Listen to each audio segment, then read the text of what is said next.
Distinguished guests, ladies and gentlemen, please take your seat as soon as possible. The forum is about to start. I have some housekeeping notes for you. In light of the COVID, for the guests on site, if you are not a speaker on the stage, please make sure that you wear a mask. And this is the forum with online and offline intervention combination. And please set your microphone muted when you're not talking, and when you need to talk, please turn it on. And the guests online, and you can give us feedback and ask questions on the online platform, and we're going to collect them and give you feedback after the conference.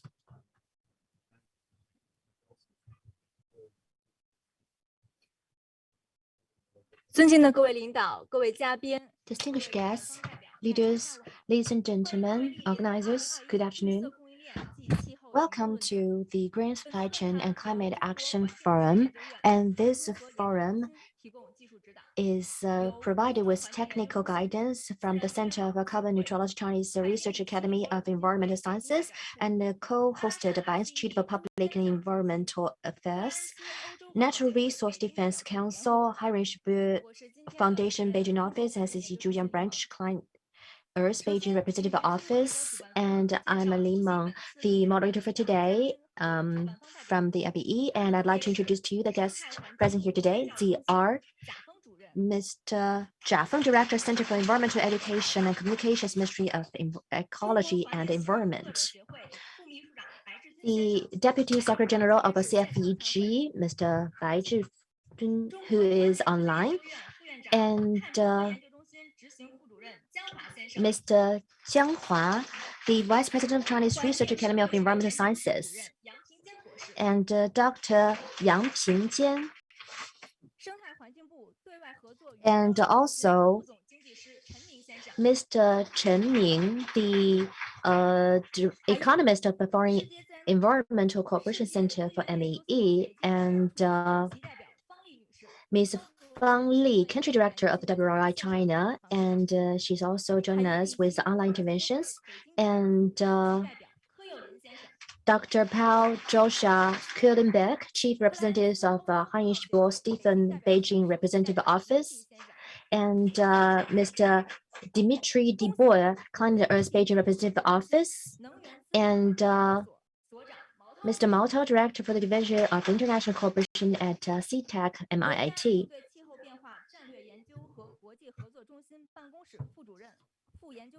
Mr. Tian Danyu, Associate Researcher, Deputy Director of General Office, National Center for Climate Change Strategy and International Cooperation. And Mr. Ma Jun, Director of Institute of Public and Environmental Affairs. And Ms. Ding Shanshan, Green Supply Chain Director, IPE. Ms. Ma Yingying, Climate and Energy Project Director, IPE. And also, we'd like to, we have the honor to have invited the senior reporter of People's Daily, Ms. Sun Xiuyan, who is also still on her road here, and later on, she's also going to join us as one of the moderators. And also, we'd like to thank the SEE Zhujiang project, Ms. Hongyao, and also the Chief Representative,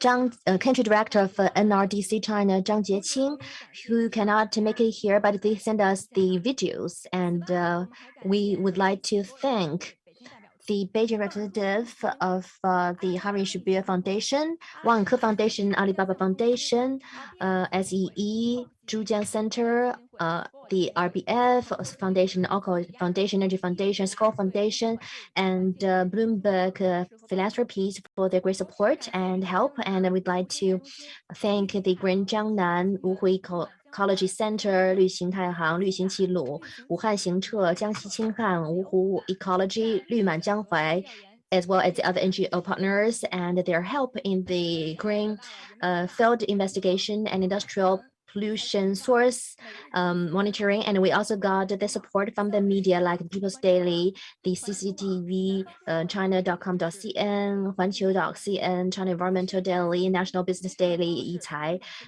Economic Observers, China Environment, Bloomberg, and XSFBS, Weekly, and Nanzao. And also I'd like to thank all the guests online and offline. Now we come to the agenda. Ever since 2014, the Green Supply Chain and Climate Forum have got great support from the government authorities, including the MEE. And in the forum today, we have the honor to have invited Director, Center for Environmental Education and Communications, MEE, Mr. Jia Feng, to present the opening remarks. And we'd like to introduce that as one of the advocate of the green, low carbon lifestyle. He participated into the conference by riding bicycles from the North Fourth Ring Road of Beijing to here. Microphone, please.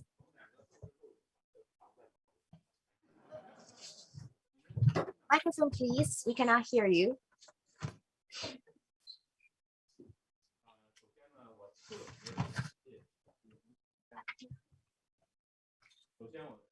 No. Okay. First of all, I'd like to thank IPE for inviting me to this forum. And today, maybe there are a lot of conferences running at the same time, relevant with energy, climate, and environment. I believe that there are more than like a dozen of them or even hundreds of them. But I believe that a conference today will be the most influential one in the world today. Because first of all, I cannot see the title of the forum here on the screen. grain supply chain. China is the factory of the world, and we are also the largest emitter of the world. So when the manufacturing center plus a carbon emitter, these two keywords combined together and demonstrated in a professional way, I don't think any other conference will be more professional than this one. Do you agree with me? And today I've prepared a script, and I will hand it over to Mr. Ma as my official statement, and I will put it aside. And today on this conference, it reminded me of a lot of things, but 5 minutes, how can I make a full use of the 5 minutes in the farming age, in the production of mankind? And one of the major issues was how to get energy, the biomass energy at that time. And we had adopted some ways, like we will collect the stalks of the rice or wheat and put it behind the house, and we will burn the stalks, and that is only natural to burn them at that time. However, when the people from the UK discovered the technology by using coal, and also the usage of the power trains like steam machines, the door for the industrial age was open, and the economy was introduced into rapid growth for mankind. And now we came across the brand new issue. For example, when there was black smoke, and when there was a lot of diseases, without the scientific guidance, without the environmental technology regulation from the government, laws and regulations, and the monitoring of the people, we've seen the outbreak a lot of incidents for environmental pollution. In 1994, when the scholars from the State University of Michigan, they developed the concept of a green supply chain, they started to focus on the fact that facing with all the pollutions by production, we should not only focus on the terminals or end. So around 1996, people started to advocate the full process control of a clean production, from design to production to from raw material to the whole process. So the green supply chain concept was born, and with the ushering of this concept, the environmentalists' understanding on that topic was promoted to the higher level. 8 years later, IPE introduced that concept to China. And we've used the green supply chain plus the indicator system to follow the full supply chain of the manufacturers to do some evaluation, which was insisted for more than 8 years. And now some new highlights were added into that system, makes it more comprehensive and long-term and more significant. I am really admiring their 8 years of efforts. Later on, Mr. Ma is going to share with us the different aspects of their project. And all of a sudden, something popped up in my mind. I'm in this shirt. And do you know how old it is? And what do you think? How old is my shirt? What do you think? Oh, it is a branded shirt.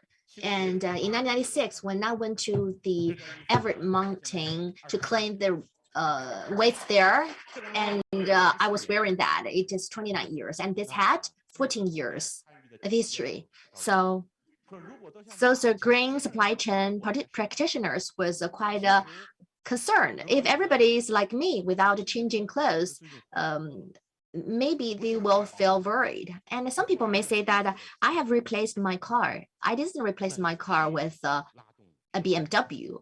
I replaced my car with a bicycle. So did I throw my old bicycle away? Of course not. If you want it, I can sell it to you. So if you're a researcher in environmental science, if you advocate the green consumption, if you're not going to travel and live in the green way, how can you feel the happiness brought by green? And just now, as the moderator mentioned, that she admired me for riding the bicycle from the fostering road of Beijing to here. Actually, I was not suffering. I was so happy because I was involved into the whole process. So I really hope that in the future, for Mr. Ma, on the basis of that, you can do some more expanded research to do research on the indicators of the willingness of the consumers, because the world is composed of producers and consumers. We've seen a lot of commercials on TV, and they ask you to buy things. But the consumers, if they change their attitude of consumption, then the products produced by the old mindset will not be popular. So there were some initiatives put forward by the MEE. They asked all the employees of MEE to travel green. And on the 17th of October, I got an SMS from my mobile phone. We started to use the app to record app traveling. So in the bicycle club, I was ranking the 400th and the 4,000th nationwide. In the morning, we were ranking the 28th of Beijing and about 992nd in China. And we are going to make more efforts. I told my colleagues that we strive to make it to the top 10 to Beijing. We're making efforts on that. So the personal efforts and collective actions, social transformation, climate and energy crisis, together with the public awareness improvement, and there were changes brought in by the consumers, and we need a lot of research by the scholars, which will definitely generate a lot of precious data to have impact on the producer from the design production to the supply quantity. Last but not least, once again, I'd like to thank the organizer for the invitation. I wish this forum a complete success. Thank you. Thank you so much, Mr. Jia. You're always so interesting in your presentation and very encouraging. And he has put forward a lot of proposals later on. Mr. Ma and our team are going to do more research on that. Thank you so much, Director Jia. And this year in the forum, and the CTI indicator report have got great support from the China Research Academy of Environmental Sciences, especially the Center for Carbon Neutrality under the center. In 2021, we got the honor together with the Academy in terms of the 3060 research and the green practice of the businesses. We did a lot of cooperation. Next, I'd like to present you the Vice President of the Chinese Research Academy of Environmental Sciences, Jiang Hua. I'm not as eloquent as Mr. Jia, so I have to read my script. But I can do more practical work maybe. And I think everybody's making the effort. Thank you so much for the invitation, for inviting me here on behalf of the Chinese Research Academy of Environmental Sciences to say something to this forum, and also what we did for the center. For our academy, it is the national team for the environmental sciences research. In the response to the climate change, we are one of the early starters and we had the Climate Impact Research Center. It was always in existence, but it was growing gradually as a little sprout, but not too strong. Why? Because in the past, the response to climate change was still staying at the negotiation level, but starting from the September the 22nd last year, after the President Xi declared 3060 targets, everybody in the society have taken action, and the 3060 became the hot topic. And on the basis of the existing research, in the past, we had a group of people, even if there are not many, but they were persistent in participating into the IPCC research internationally. And it's fair to say that in the environment, energy system optimization, assessment indicators, and mitigation, adaptation to climate change, they accumulated a lot of experience. And we believe that in the future, we need to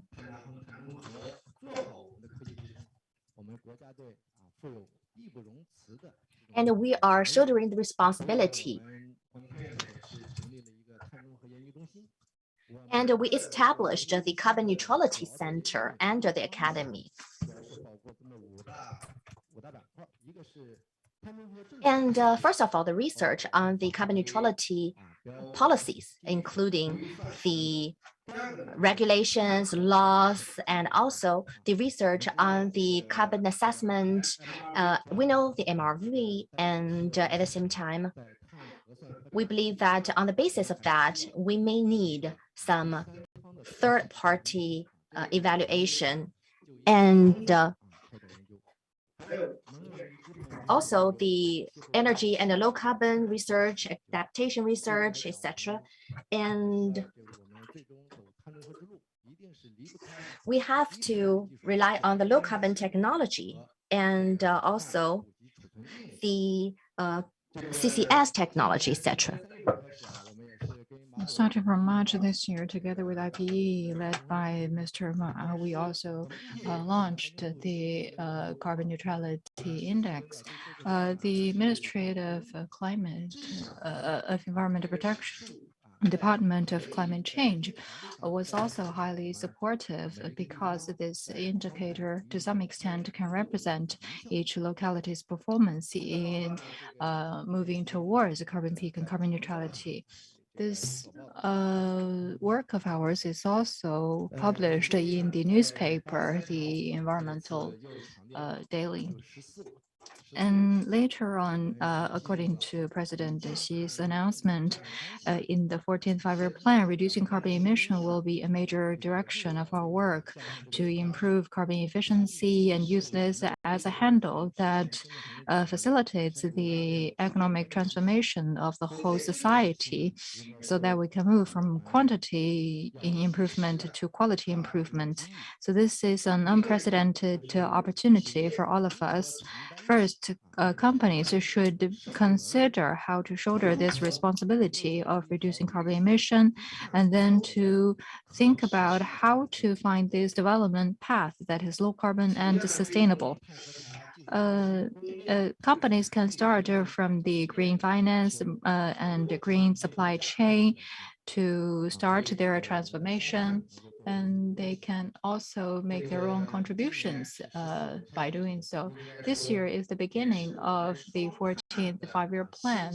We can also see it as a new beginning towards carbon neutrality and carbon peak. It is also a starting point for the new development phase of China.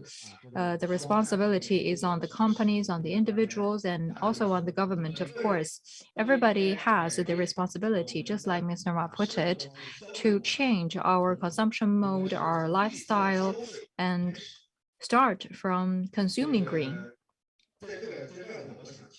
So here I have three pieces of suggestions for you. The first is to find points of cooperation.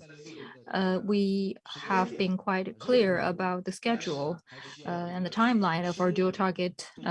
So we will need to have specific measures based on that time schedule. So our missions or tasks can be distributed to various fields.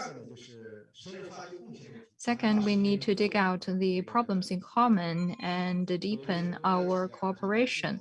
Companies in the field of green supply chain need to be aware of the risks and also grasp the opportunities. We need to focus on the essence of the problems and reduce pollution and damage for the eco-environment from the very root in order to better shoulder our responsibilities towards the society. And then cooperation must be strengthened. We need to build multiple channels for cooperation. We are also seeing many potential partners here today. Hopefully we can build a common platform to create more opportunities for cooperation for all of us to actually arrive at a win-win situation that is not only green for China, but also green for the whole world. I would like to wish the forum a full success. Thank you.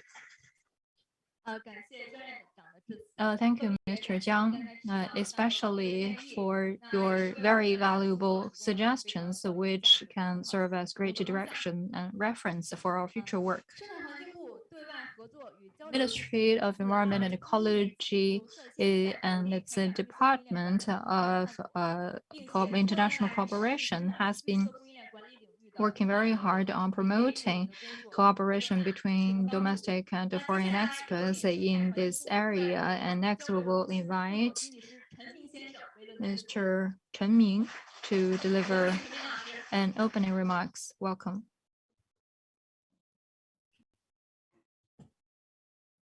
这个主席台非常好，利用一下啊。各位领导、各位嘉宾、各位专家代表啊，大家 Dear 下午好。 guests, ladies and gentlemen, good afternoon. It's a great pleasure to be representing the Ministry of Environment and Ecology Department of Foreign Cooperation to participate in this forum. It's already the third time that I participate in this forum. And this is an annual event which witnesses the progress of green supply chain development. In China, the green supply chain development benefits from the driving momentum from the government's strategies, but also efforts from the companies. There is also wide participation from all aspects of the society. I would like to especially want to thank the organizer and all the supporters of this forum, as well as observers of our events and organization for your contribution and attention you have paid. We know that recently a lot of countries are confronted by supply chain crisis, which renders the recovery of the economy after COVID-19 even more difficult. The resistance of the supply chain has caused a wide concern and discussion. The global supply chain must be rebuilt, and this is put on the agenda again. This also means a new round of opportunities and challenges for the development of green supply chain. We need to grasp the opportunities and face the challenges and sustainably provide with new momentum the green supply chain development. Amid the COVID-19, we are reflecting upon the coexistence of the human beings and nature, low carbon sustainable development, and the establishment of a community of shared future is already a consensus around the world. The Chinese government in the past years has been promoting very rigorously the dual carbon target and also building this community of shared future. We have even stopped a lot of the coal or fossil fuel related projects overseas, and this all show China's responsibility as a major power in the world. Promoting the green supply chain development is significant for meeting our dual carbon target. Green supply chain as an innovative environmental management approach can highly effectively guide all walks of society to promote the upgrading of a green economy, economic transformation. It is also the guarantee for forming a dual circulation of the economy and reaching the dual carbon targets. We have been working with the foreign organizations for quite long to promote the establishment of a green supply chain in the past decade. In both theoretic studies and practice, we have achieved a lot. Domestically, we have been carrying out a study related to the standards, indicators, and case studies for green supply chain to provide support to policy making and decision making. In multiple cities, we've introduced pilot projects. And internationally, we established and improved the APEC Green Supply Chain Cooperation Partnership also provided information services and IT services to various platforms. In the new era, we will continue our study in this aspect to further perfect the mechanism and institutions and introduce more pilot projects so that the whole society can be brought onto the track of this green transformation of the economy. I also hope that more friends can join us in this cause. Finally, I would like to wish the forum a full success. Thank you.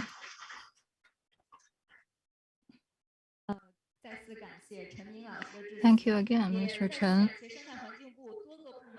Also, I would like to thank the Ministry of Environment and Ecology for your continuous support. WRI was established in 1982. It is an independent research institute.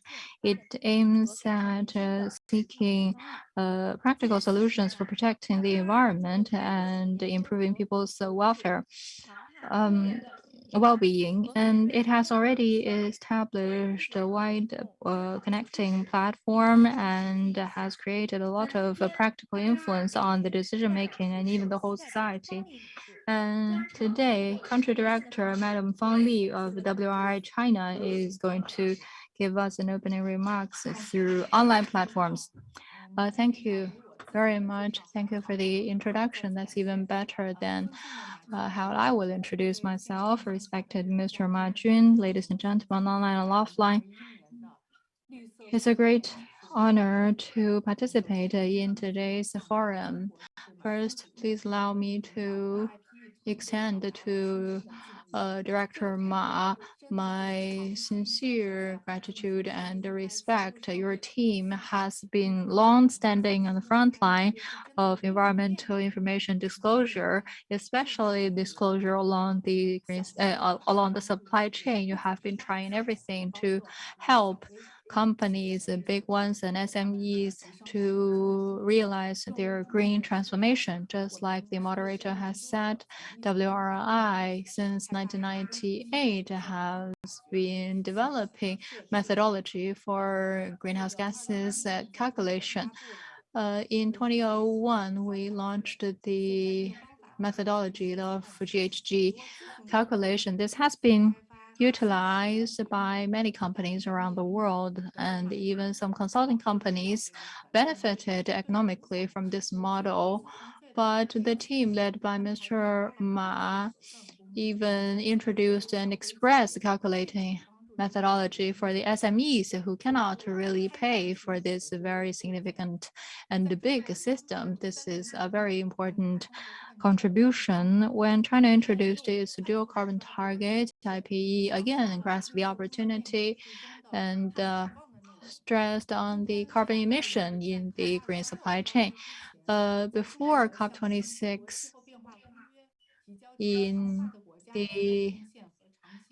the national voluntary contribution submitted by China to the United Nations, and which is also delivered after COP15.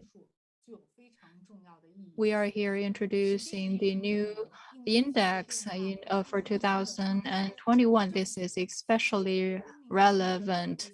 With the loss of biodiversity, no single party can address this issue, not the government, not the people, not the company. So we need to take concerted efforts. It should be a fundamental change in lifestyle and production style. When it comes to supply chain management is actually a network that connects various points. And in this new era, the information technology advancement can help promote the social systematic reform. Supply chain connects China and the whole world.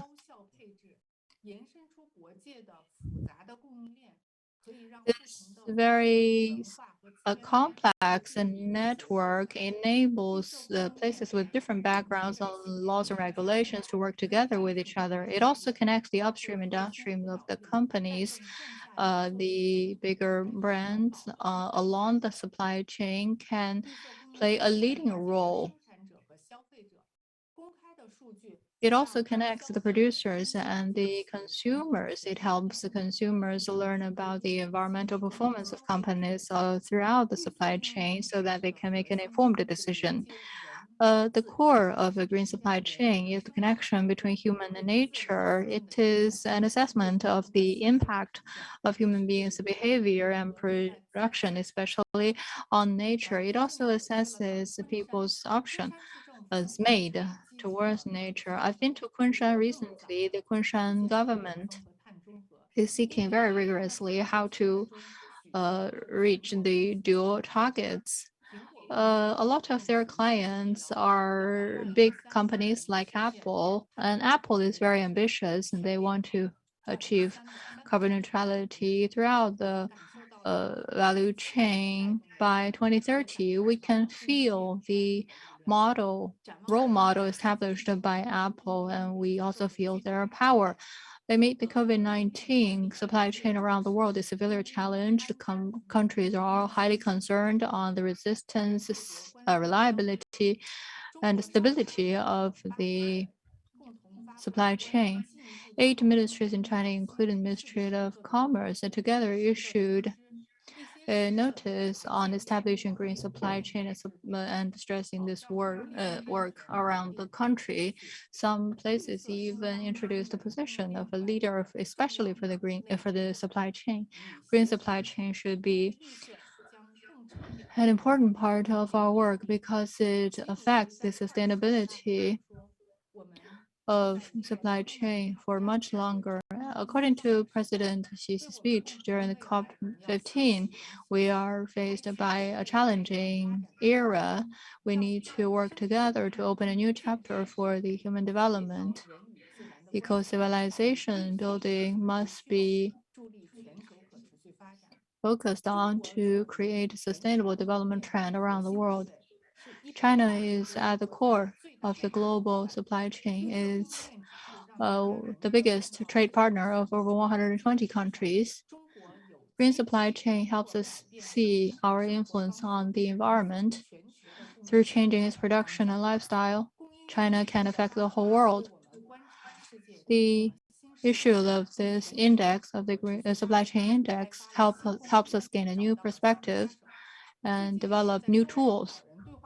Recently, during ministers' dialogue between China and the EU, we have reached an agreement over forest management and sustainable development, sustainable green supply chain to reduce forest damage around the world. This is a very sound policy that frames biodiversity management with supply chain. It's going to generate various effects. Finally, no matter calculating emission or biodiversity, supply chain management is brought with new opportunities by these trends, and it will also provide new tools for the global governance. It marks the beginning of a new era. WRI is more than willing to work together with all of you, especially IPE, to provide you with our data platform and promote the new solutions to around the world. Hope our cooperation can yield more results. Thank you very much. Thank you, Mr. Feng. Also, I would like to thank WRI for your all-round and scientific support, especially your technical instruments. NRDC developed in 2014 an index together with WRI. So this time we are very happy to have invited Madam Zhang Jieqing, Country Director of NRDC China. Madam Zhang is going to deliver her speech with a video clip.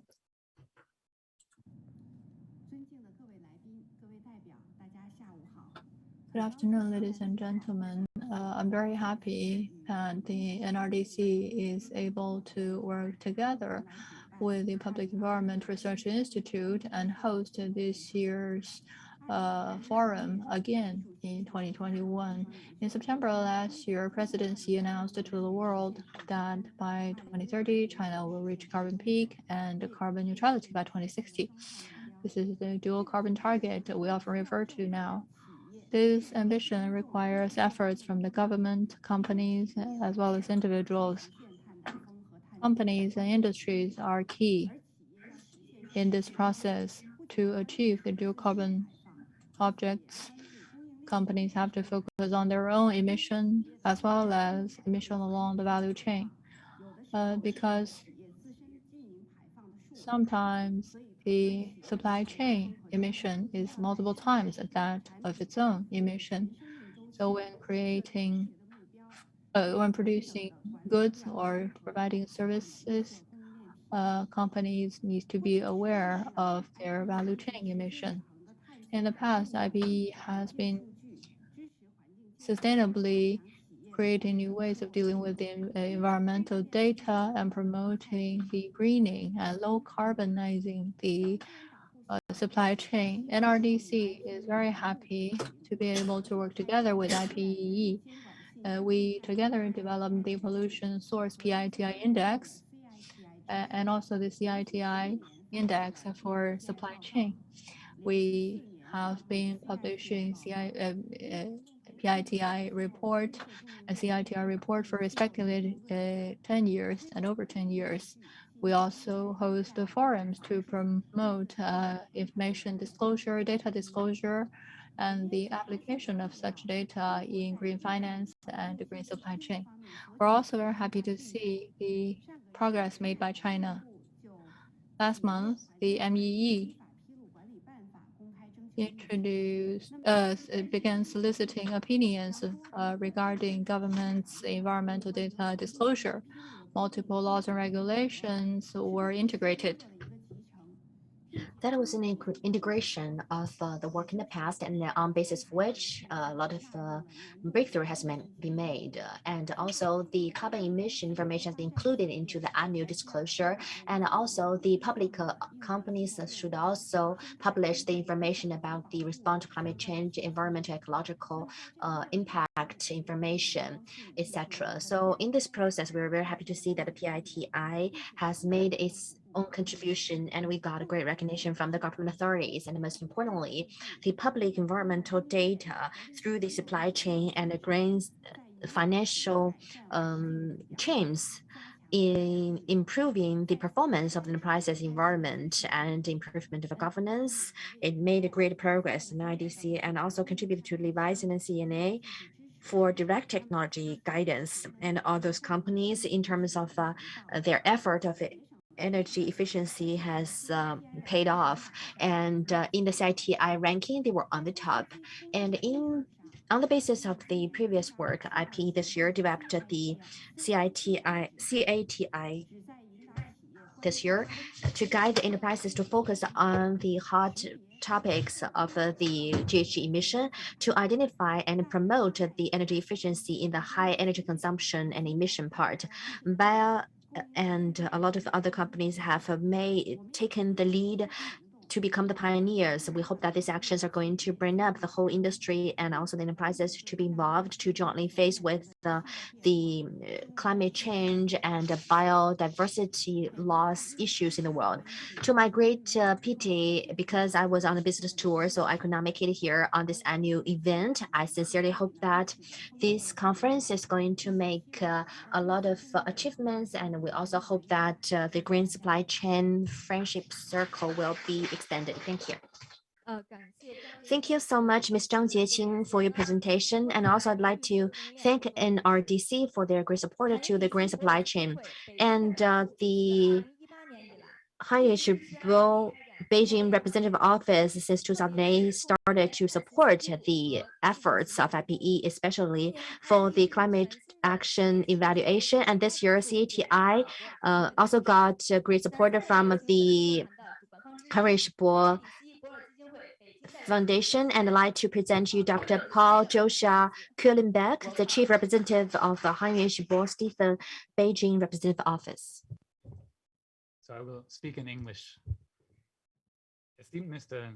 Jia Feng, Mr. Jiang, Mr. Ming, dear Ma Jun and colleagues, distinguished guests and friends. It is really a great pleasure to be here today. And we've already heard fantastic speeches. And I think I will be very brief. I'm honored to represent the Heinrich-Böll Foundation at the opening of this 2021 Green Supply Chain and Climate Action Forum. A very timely and important event, maybe even the most important event as we heard in the first speech. It happens against the backdrop of the COP15 for biodiversity and the climate COP26. In fact, the nexus of these two issues, that is the consequences of global warming on all species on Earth, including our ability to grow crops or raise livestock, as we have done for hundreds of years, underlines the fragility of the planet's current state and the necessity for swift and decisive action. For example, this year was a year of severe flooding in Germany, my home country, and the floods arrived while we actually thought it could be another year of unusual drought, like the years before. And as we all know, industries, as one of the main contributors of greenhouse gas emissions, must play a proactive role in supporting decarbonization initiatives and shoulder responsibilities of contributing to achieving carbon neutrality. Many of the necessary steps en route to a full and speedy decarbonization are of course not welcomed by our industries, be it in China or Germany or anywhere else. Therefore, one key question which IPE and Martin are both asking and answering for many years goes something like this. How do we start a virtuous circle in which one industrial actor's proactivity or one enterprise's proactivity also inspires others to do the same and reduce carbon, and eventually build indirect pressure that new industry norms emerge in which all companies are continuously interrogating themselves and especially their supply chains regarding ways to reduce their carbon footprint with a holistic view to all activities, subsidiaries, and suppliers. IPE's CATI index induces actors from different industries to enter such a virtuous cycle. As we all know, decarbonization must not be a linear process. If we want to speed up carbon peaking, something we must inspire each other to do in order to reach the climate goals, then we need to get all actors on board and establish a new way of thinking. In the end, we need society and enterprises to take pride in early and fast decarbonization. As we can read in the report that is launched today, IPE's approach offers important mechanisms in this regard. Importantly, and as we have heard from some speakers, just as the one that just spoke before me, the new work plan for the Environmental Information Disclosure Mechanism issued in May 2021 by China's Ministry of the Environment will make environmental information disclosure mechanisms mandatory.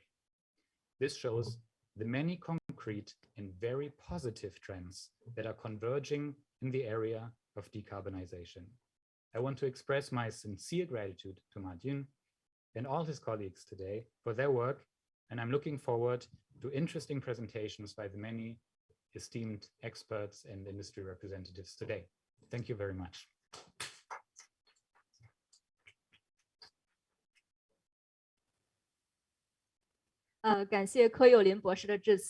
Thank you so much for your presentation, Mr. Paul Kohlenberg, and thank you very much for your great support from IPE, from the Heinrich Beijing Representative Office. And we have a lot of NGOs who have supported our work, and one of the earliest established center, the SEE Zhujiang branch, have started their efforts very early. And together with IPE, SEE Zhujiang branch started the industrial strategic work to promote the enterprise to realize their green transformation. As one of the organizers of the conference, the SE Zhujiang branch, the chair Hongyao, also sent us the video presentation.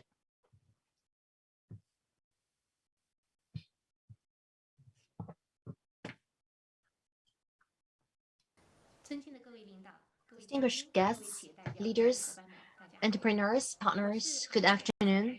I'm the chair of SE Zhujiang branch, Hongyao. It's my great honor to represent SEE Zhujiang branch to make the presentation here. This year marked the 9th year for the cooperation between SEE and IPE. In the past 9 years, SEE was always the solid supporter and witness of the efforts of IPE. In 2004, it was the first time for us to organize the press release, and we were involved into the 8 industries effort. And after 9 years, the industry is expanded to 21, involving the textile and IT, etc. And we covered the automotive parts and components, etc. And we shifted from focusing on the environmental performance of the businesses to the supply chain data of the businesses to promote the enterprises to do the assessment, calculation, and the disclosure of the information to provide solutions to the enterprises.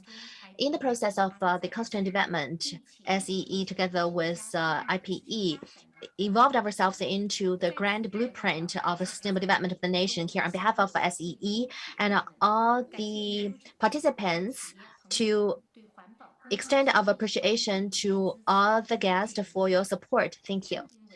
And because of your persistence, and we join under the mission of SE and IPE to keep our entrepreneurship, to make efforts for the Lucy Water and Green Mountains. And the Times asked us to put forward more systematic solutions to collaborate with more forces in the society. And as the main players of the economy and society, the enterprises have unshakable responsibilities. Founded by Liu Xiaoguang and hundreds of enterprises established the first corporate with social responsibility centered social organization, SEE. And till now, SEE had more than 900 members. We established 32 environmental project centers to promote the businesses, the NGOs, and public participation, as well as the local environmental efforts. We directly and indirectly supported more than 800 Chinese civil NGOs or individuals, and has led more than 600 million individuals to become environmental participants and advocates to bring the concept of environmental protection to every corner. And the SE Zhujiang branch is the earliest regional project center, a group of people who followed the environmental development of the Guangdong. We strive that with our common value and action plans to jointly discuss the ecological environmental protection methodologies and solutions. More than 100 entrepreneurs joined and are active in the environmental field of Guangdong. We have the Sui Meizhu Pearl River Delta and green supply chain, green finance, youth projects and brands. It is hoped that with the establishment of the communication platform to promote the progress of environmental public welfare undertakings and sustainable development of the Pearl River Delta area. In recent years, there are a lot of challenges in the environment. The whole society have a lot of are having a lot of hope on China as the responsible power and the action taker. And the Pearl River Delta is in a very important position in order to practically respond to the 36th target of carbon neutrality and carbon peaking to promote the environmental improvement. SE Zhujiang branch, together with the IPE, in this year, joined hands in the Industrial Green Supply Chain Strategic Program, focusing on the industries to promote the enterprises in the industrial chain management, energy efficiency, and emission reduction to take responsible actions. The world manufacturing is in China, and the manufacturing of China is in Zhujiang and Pearl River Delta area. So with the most developed industrial chain in the Pearl River Delta area, we started the pilot program in the non-ferrous industry together with other industries to carry out the low carbon and green assessment program together with a public monitoring and big data monitoring. And we invited a lot of social forces to support the, in combination with the conventional industries like automotive and consumers electronics. We did a lot of standardization efforts to promote the green environmental enterprises and projects to have influence on the whole industrial chain to develop to more low carbon, green, and non pollutant aspects. Because of the great support from IPE and also some experience for the mature real estate projects, and we're going to continue our efforts, join hands with IPE to create the next domestically influential projects. I'd like to once again thank all the guest leaders and partners for your support to SE and IPE. We're going to consolidate the efforts of the NGOs, government, and businesses in response to the environmental challenges to invite the virtual circulation. Last but not least, I'd like to wish this forum a complete success. Thank you. Thank you, Ms. Li, for the presentation. I'd like to thank all the guests and organizers for their support. Now we come down to the keynote speech session and also the report release. As an important part of the industrial chain, as Mr. Zhang mentioned already, China showed that China had a lot of emission, and in the carbon reduction, the industries had a lot of pressure. Now the policy is focusing on the major emitters of energy usage and carbon emission. But for some small and medium enterprises, how can they take advantage to be more involved into the low carbon transformation? Next, I'd like to invite the Director of Division for International Cooperation at the Center for International Economic and Technology Cooperation of the Ministry of Industry and Information Technology, Deputy Secretary General of China Green Supply Chain Alliance, Mr. Mao Tao, to give us the keynote presentation. I'd like to report to you that in August, I rotated my position to the Green Cooperation division, but there's no contradiction with my work in the past. So with my accumulation of experience, I hope that I can make more contribution in my new position. Before that, I'd like to once again thank Mr. Ma, because in the MIIT after 2015, in the process of adopting the strong development of strong power of industries, I got a lot of support from Mr. Ma in my work and in the project, and he helped with me a lot of question solution. Thank you once again, Mr. Ma. Today, I want to share with you the topic of green supply chain development trend and the 3060 target. And about the backdrop, I'm not going to talk too much about that. The industries have taken up around 70% of the carbon emission. So for the industries, the carbon emission responsibility is very heavy. So for the carbon peaking and carbon neutrality targets, a lot of policies are becoming more tangible. Those are the four major transformations, from the transformation from intensity to the intensity plus the overall volume control. In 2019, we started to put forward the idea of intensity control. In 2014, in the joint declaration between China and US on climate change, the overall emission control was also put forward, and we strive for the peaking in 2030. And we didn't have enough attention, and later on, this became a binding targets, and also the transformation from a free discharge to the controlled emission. In the past, we didn't have the laws and regulations. Now, especially on the pilot provinces, the 7 provinces and municipalities, the carbon emission of major enterprises have been strictly controlled, and also we have a lot of laws and regulations which had a more stringent requirement on the businesses, and also transformation from a local emission to the comprehensive control. In the past, we only focus on the carbon emission pilots, but now we launched a nationwide ETS market. It covered different parts entered the China, and the focus was still on the big enterprises with more than 10,000 tons of standard coal. And for the small and medium enterprises, the control was relatively weak, as the moderator mentioned, that for the carbon market, it controlled about 7,000 enterprises. Of course, now 2,216 of them, to be more specific. With expansion, it will cover more. But around 30 million small and medium enterprises, what we should do. The green supply chain will play a very important role. And another transformation is from the free emission to the paid emission. Now we still have the emission without charging. And with the management measures released last year on Article 15, it was stipulated clearly. Now we focused on the free quota, but later on we're going to transfer to the paid quota. And of course, there are very few enterprises participating into the transaction at the moment. But the price was quite low compared with the EU. It is convinced that in the future, with the improvement of the market, the quota and the restrictions will be improved and the situation will be better. So driven by the policies, a lot of enterprises started to do their deployment on their strategies. You can see a lot of power companies, energy companies, and iron steel companies.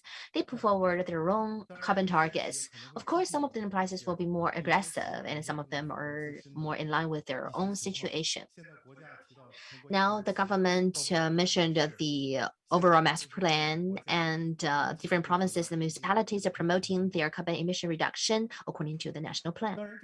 Of course, for the measures of a carbon emission reduction, there are a lot of them, including administrative ones, very fundamental, and environmental impact assessment to include the carbon emission in, and also a lot of emission standards in building the carbon neutrality, carbon peaking standard system. A lot of efforts has been done, and also there are ceiling for the emission and etc. But most importantly, with a market model and a social management, the enterprises will take their initiative to spontaneously reduce their carbon emission in order to help the carbon neutrality and carbon peaking. And in China, we carried out a lot of pilots, including the contract energy management. And during the certain 5-year plan, we have the energy transaction and energy usage right transaction, emission right transaction, etc. I did a lot of research on that, and in Guangxi there was a society who asked me for the paper. There are actually crossing parts for the emission trading, and during the 14th 5-year plan, trading transaction will be an important part instead of the energy conservation trading. And then green tax, green procurement are both being considered. For example, in the Hunan province, for companies listed in the green supply chain catalog, they are prioritized as targets of procurement. When I first studied this topic, I realized it's a market approach. And then I further digged up and realized that this is more of a social approach. There have been a lot of policies, measures from the MEE and other ministries too. If you've noticed in the State Council document number 4 this year, the guiding opinions also aimed at creating 100 companies of the green supply chain. So the country is paying more attention. It should establish a policy environment and create a set of standards that can be a reference for companies. Nothing is forced upon the companies. So my opinion towards GSC has changed. It's a voluntary management method adopted by the companies. The GSC management is good for emission reduction. For the big companies, local governments would urge them into monitoring their carbon reduction. SMEs quite often do not pay attention to this, so these big companies can serve as role models. And then previous speakers have also mentioned that it can also help coordinate the carbon reduction along the supply chain. It also mitigates the safety risks along the value chain. It also helps companies make more profits with their green performance. And greening the taxation mechanism will also be conducive to companies' transformation. I think there is a technical problem.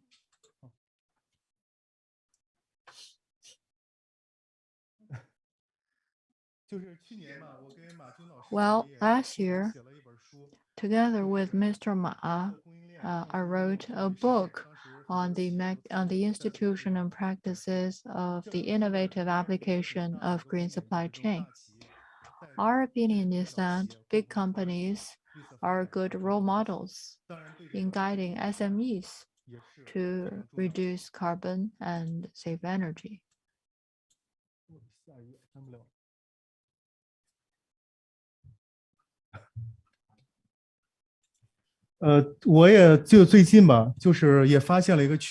Recently, I discovered this trend that after the dual targets were introduced, a lot of companies have started their zero carbon management for the GSC.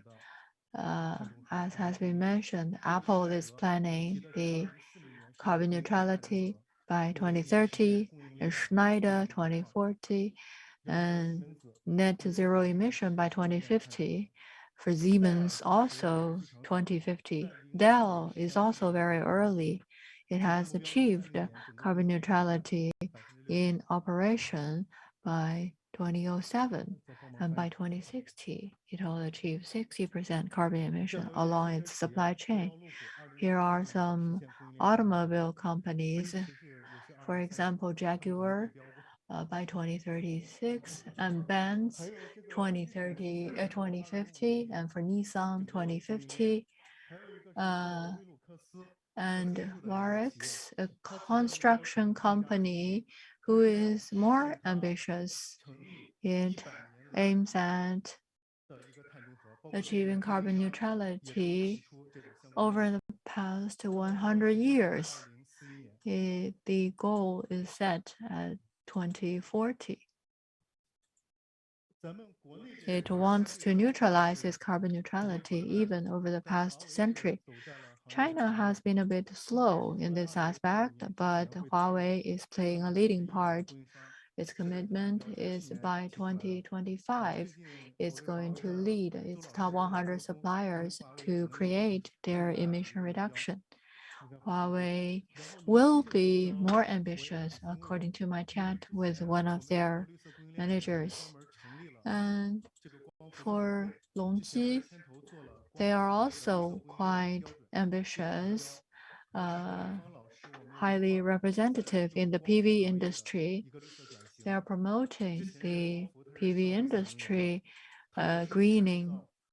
PV itself is a green energy, but the production and operation will generate carbon emission.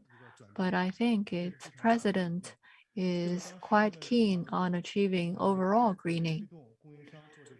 The company is trying to help suppliers greening their value chain too. They involved over 150 suppliers in their green supply chain carbon emission initiative. And then Lenovo also introduced its goal for the fiscal year from 2025 to 26. He wants to promote a 1 million ton carbon reduction along its value chain, a supply chain. So Supply chain management demands constant model renovation. Some companies aim at their own emission and some their whole supply chain. And some are more ambitious than others. We are really looking forward to the next Chinese company to introduce a more ambitious goal. So after analyzing the whole trend, I think we can see a major transformation in China. Generally, it's the first level suppliers playing a leading part, but that is only the theory. In practice, it's very difficult. Companies like Apple and Schneider both have introduced their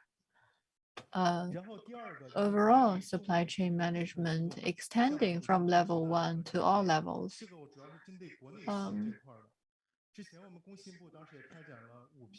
The Ministry of Industrial and Information introduced 189 pilots for green supply chain adoption, and policies have been a great momentum in the past. With the dual targets introduced, companies including Lenovo and Longji both took the initiative to engage in volunteer management reform. Management requirements have also improved from light green to dark green or a stronger green. Long time ago, a lot of companies could not even guarantee environmental compliance, and now most of them can do. So KPI management is a key. KPI check can constantly bring the value chain towards a green direction. In the past, we focused more on pollution management. I want to thank Mr. Ma for inspiring us onto this track of carbon emission along the value chain. So now we are beginning to promote more in-depth carbon emission of the companies. So we're going beyond pollution management. Green is a relative concept. Only when you are sustainably increasing your efforts on the supply chain management can we really call you a GNC responsible company. Thank you. Thank you, Mr. Mao. You're very accurate with your time. After the dual targets were introduced in 2020, China has restated its commitment on various occasions. We introduced laws and regulations to support that. With the 1+N policy sets being constantly introduced, what are the opportunities and are there any international experience we can learn from? Next, we'll invite to the stage Dr. Tian Danyu, Associate Researcher, Deputy Director of General Office, National Center for Climate Change Strategy and International Cooperation.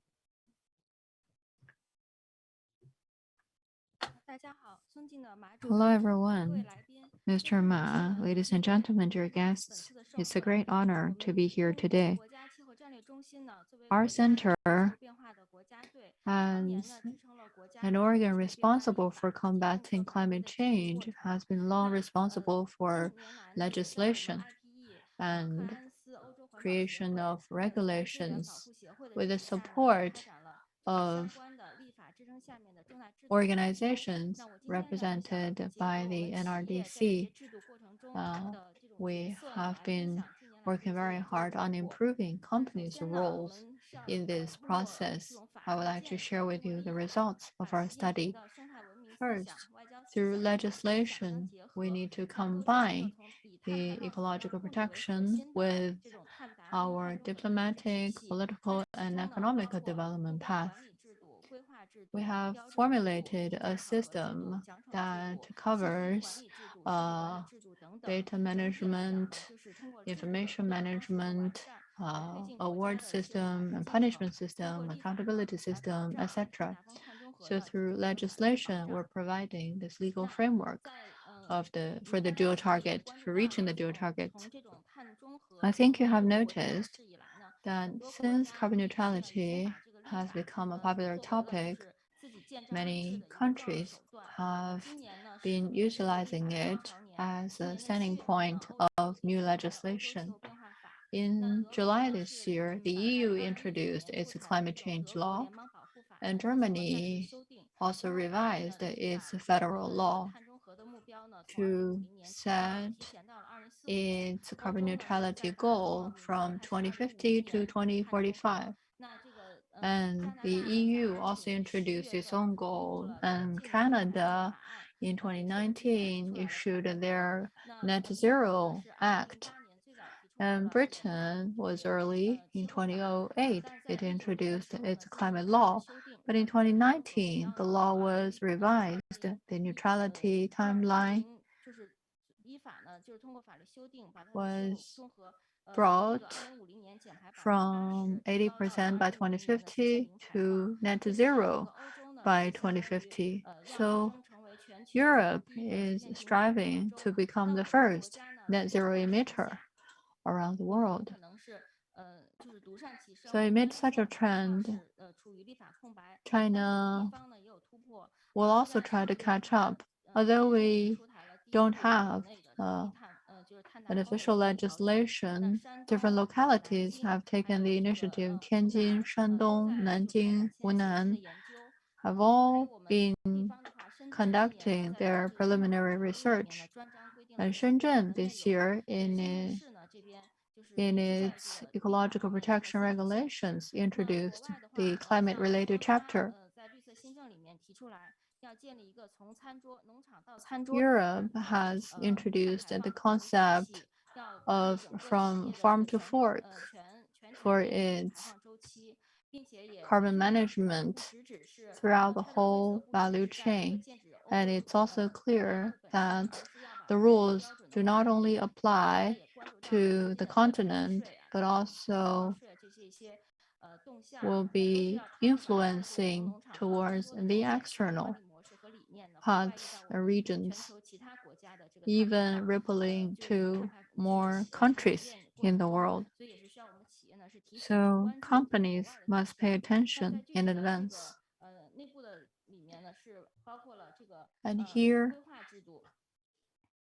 we can see the planning system. In 2019, we introduced the carbon intensity planning mechanism. The system manages carbon intensity with 5-year plans. In the 14th 5-year plan, our aim is 18% down. This is distributed to different provinces. Localities will also need to observe this goal. In other countries like Germany and Japan, the targets are distributed to industries. And that is what we would also learn to do in the future. And then standardization.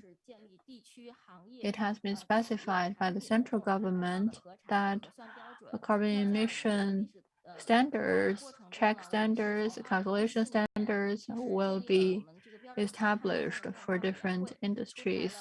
In 2014, we established the Standardization Committee for Carbon Emission, and based on 24 emission guidelines, we created industrial standards too. In the future, big companies can create their own standards to promote the update and improvement of the industrial standards. And for low carbon and green products, a label system will be established, and then carbon trade, CCUS, standards will also be established. These are the vacuum of our work at the moment, so we need to improve on that. And with more Chinese companies going out, we need to connect domestic standards with international standards too. There are also foreign companies here today. I think you can serve as a great bridge between us. And together with IPEE, we developed the GHG emission information disclosure for companies. In a lot of countries, the US, Canada, they established the emission disclosure system based on the laws. In China, every year, the government introduced this white paper on mitigating climate change. For key companies, reports must be submitted regarding their emission. And through our license platform, we also collect related information. Over 2,000 companies are included, and 4 provinces have introduced their provincial level mandatory disclosure requirements, including Shanxi, Jiangxi, and others. When establishing the GSC, mandatory disclosure is the first thing to do. And then standards must be specified. A lot of the companies are highly selective and quite random in the disclosure. The quality of data is quite different from the quality of data for the carbon market. So a system for reward and punishment must be established. We can also study the international standards and proactively address the international barrier and make proactive disclosure. And then market management. You see, we have launched the first commitment period covering over 2,000 companies. For those not covered, they can observe this market first and study the methodology. And through the voluntary reduction, they can improve their data management first. After this new launch, we have realized the quality data is still a problem, especially in Mongolia. So we carried out the carbon emission data assessment nationwide and also the help to some key enterprises. We hope that the enterprises will not wait until the will be included into the carbon transaction to establish their data at that time. Instead, we help them to establish a special task force to do the record keeping so that they can start from very scientific carbon data management process to precisely establish their green supply chain. The next part is about assessment system. After the mid and late stage of the 12th five-year plan, we started to do it. And in foreign countries, we discovered that in a lot of countries like the EU or France, they have break them down into different regions. And in UK, they had a 5-year plan management. And for the enterprises, I hope that they can establish their own performance measurement system. We know that for the enterprises, they are still give a bonus to those good performers instead of giving penalties to those ill performers. As Mr. Mo introduced already, gradually we're going to transform from the proactive one to the compulsive one. That is definitely in the natural process. And the carbon tax system is one of the future direction. Even if we do not have the carbon tax at this moment, in the future, we will have the major part controlled by the carbon tax market, while the carbon tax will also play a role. And this is the investment financing system for climate. And with a good performance of a carbon emission, enterprises can get better high quality credit from the financial institutions so as to form the virtual circulation. So with the investment financing leverage, so that they can bring up the initiative of the enterprises to do the carbon emission reduction proactively. And this is a green production system. That is what we try to promote. That is in line with the supply chain management and also the appraisal system. As Mr. Jia may know, that this is frequently used in this sector, and for the other aspects, it was used quite much, but not too much in the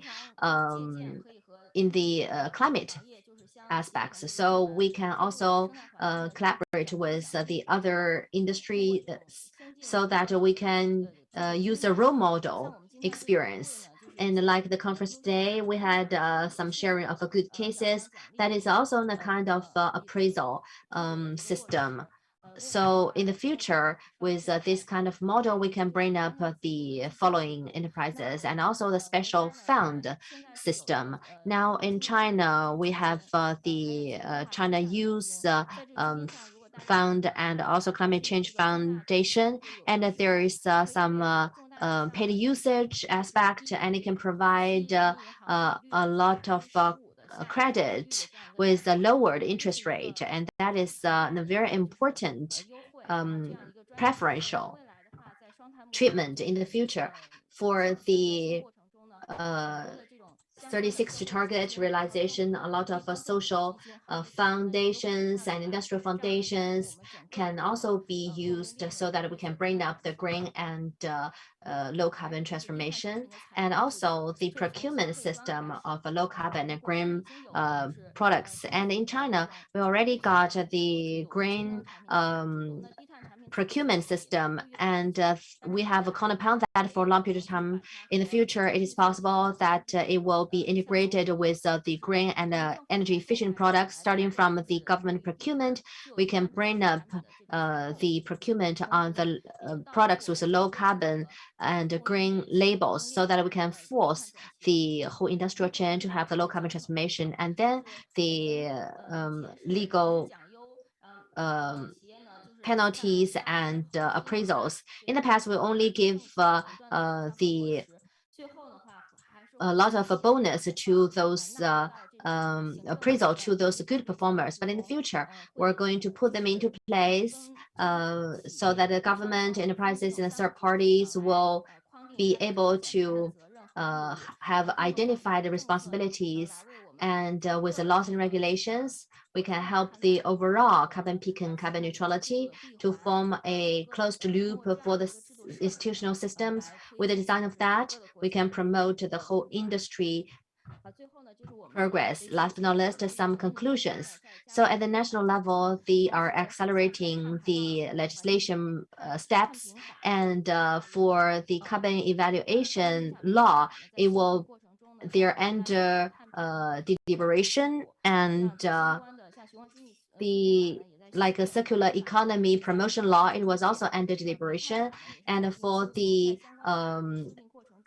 coal law, they were also under stipulation. So in the future, more and more will be included, and we're going to learn from the experience from the New York, California, and Germany, etc., to promote the areas with a local legislation power to do the trials first and to accumulate experience for the national level, and also to help the upstream policy development. Thank you.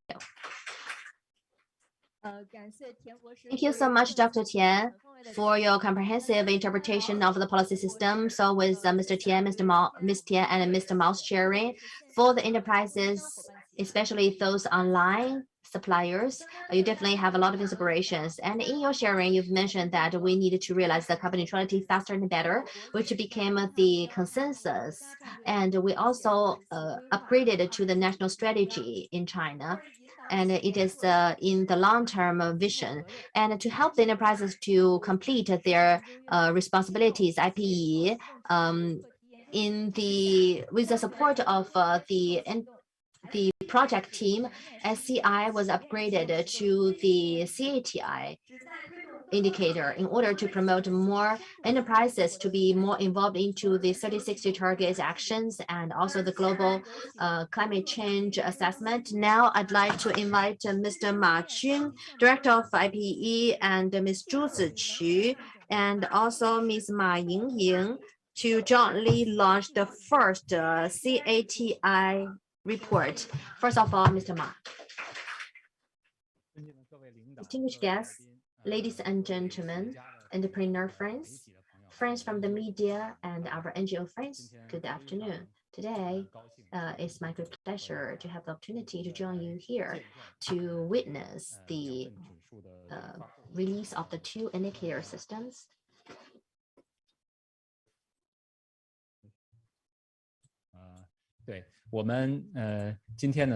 Today, we're here to launch the 8th CIETC-MIIT, and wait a minute.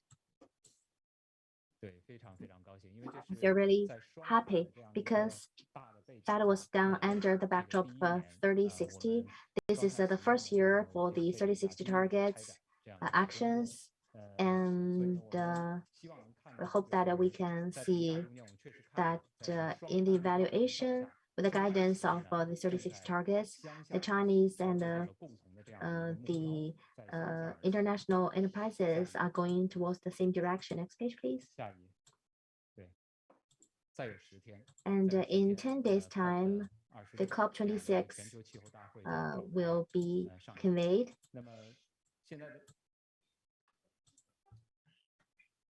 Just in 10 days' time. So the major backdrop is that not only this year, we've seen a lot of natural disasters. So the pressure on the climate governance is getting higher. So for the COP26, it is taken as the most important climate conference after the Paris conference. So it has to draw a lot of attention from different stakeholders. And in this process, we've seen the latest published IPCC report, and it was taken as the red alarm for the climate risk. And some of the changes is difficult to be reversed, but we still have like 10 years of a window. But we have to grasp this window, or else 1.5 or 2 degrees will not be able to achieve. So under this backdrop, just now, a lot of the experts and scholars have mentioned that globally, we carried out the so-called zero carbon efforts. About 130 countries and regions started to make the commitment that they are going to make the commitment, and also they're going to put them into the legislation. And in China, we're making the 1+N system, and for this system, it will be it is made in a very busy manner, and a lot of experts have also mentioned that they will be launched really soon. And this system is really important because this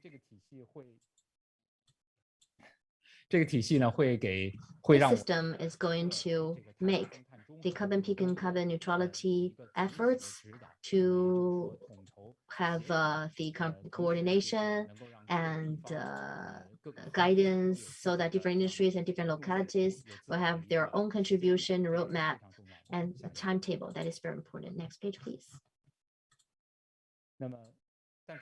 However, under this kind of a backdrop, and everybody hoped to promote the COP26 to make very ambitious plans, we came across very difficult situation because the price of energy worldwide was hiking. And in China, we also have the limitation of power supply. So not only China, but also the US or Europe or in the UK, they started the situation to relaunch the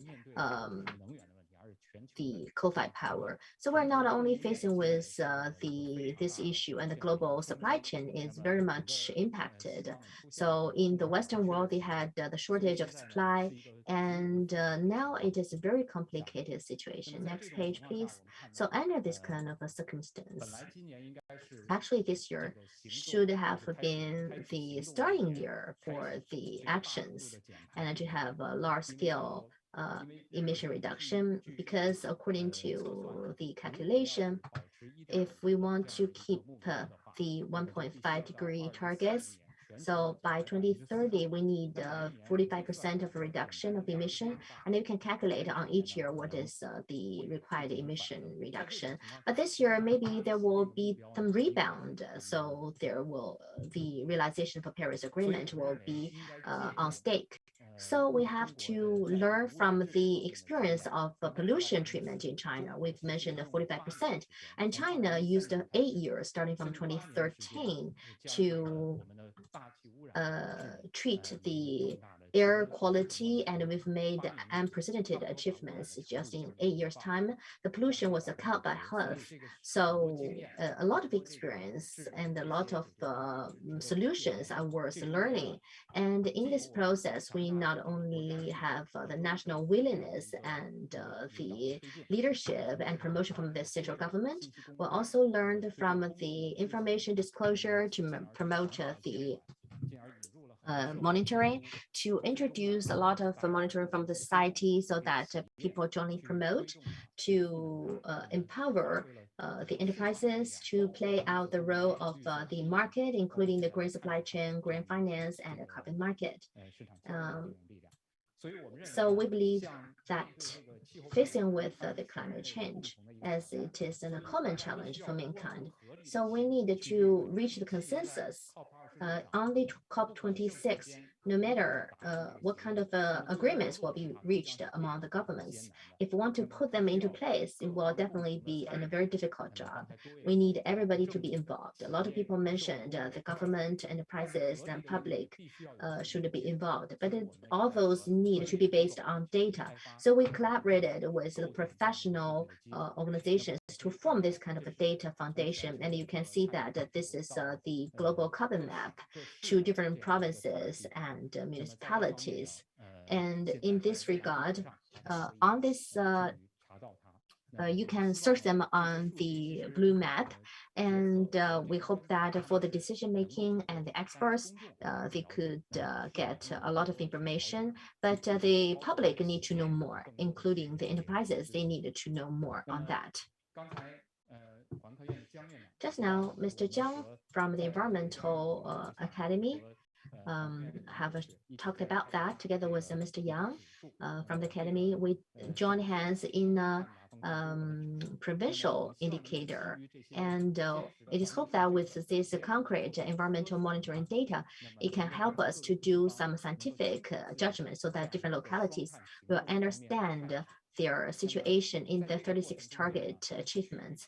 And in this process, we're going to encourage those people with conditions to peak first.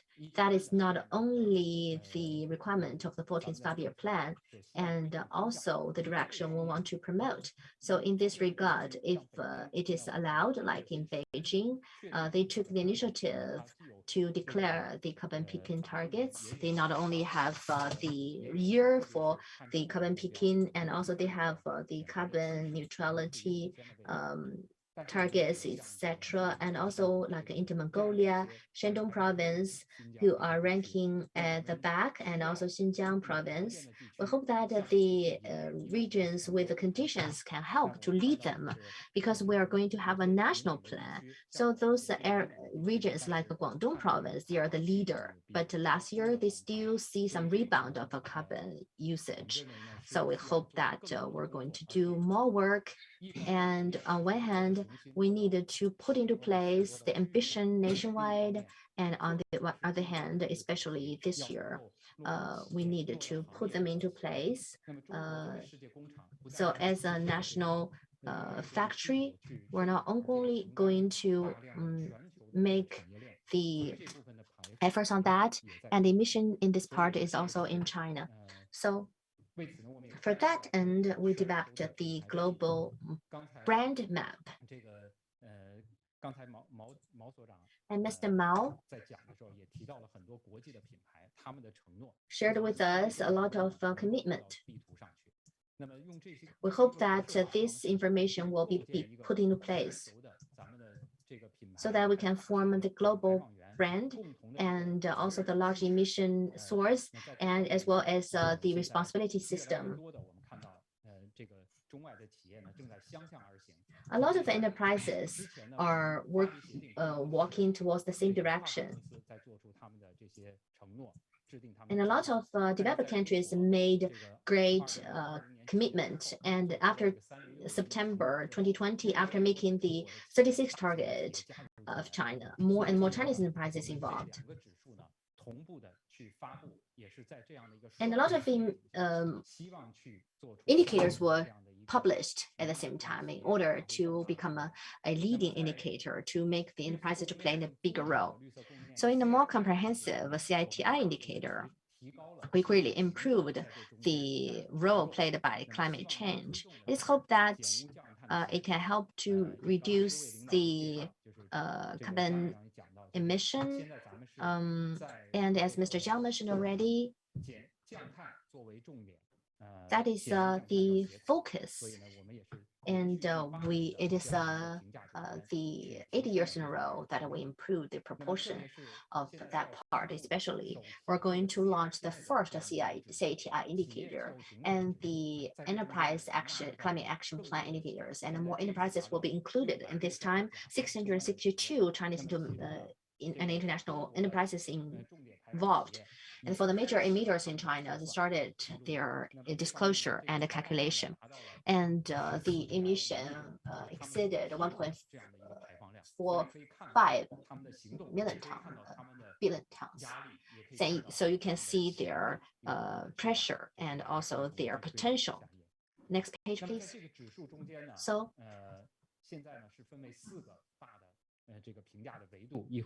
there are 4 dimensions. Later on, my colleagues are going to share with you the details. And for the first time, we included the petrochemical, automotive parts and components, and PV, etc. As for the data source, you can search on the IPE website.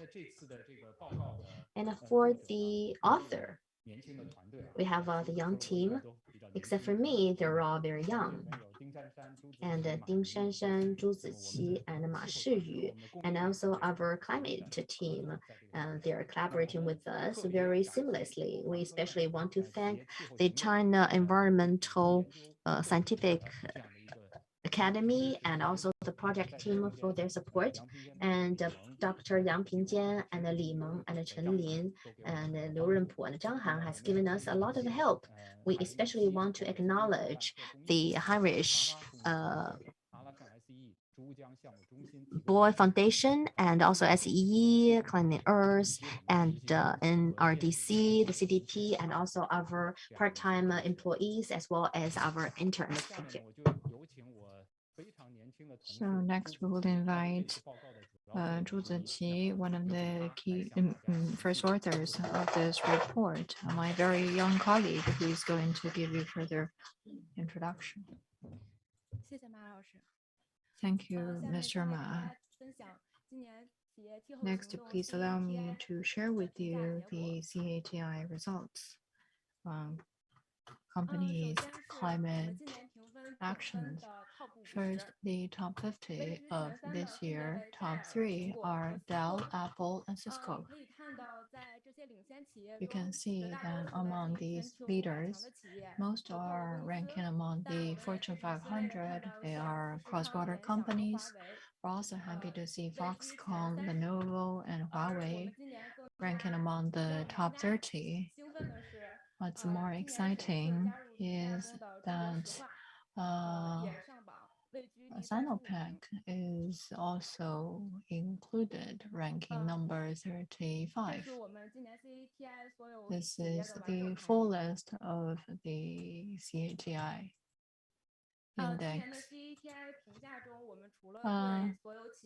In this year's CATI, we not only ranked all the companies based on their overall score, but also introduced a sub-ranking based on the company's performance by industries and sectors. For the electronic and appliance sector, and then the petrochemical industry are in the leading part. And these are the leading companies in consumer goods.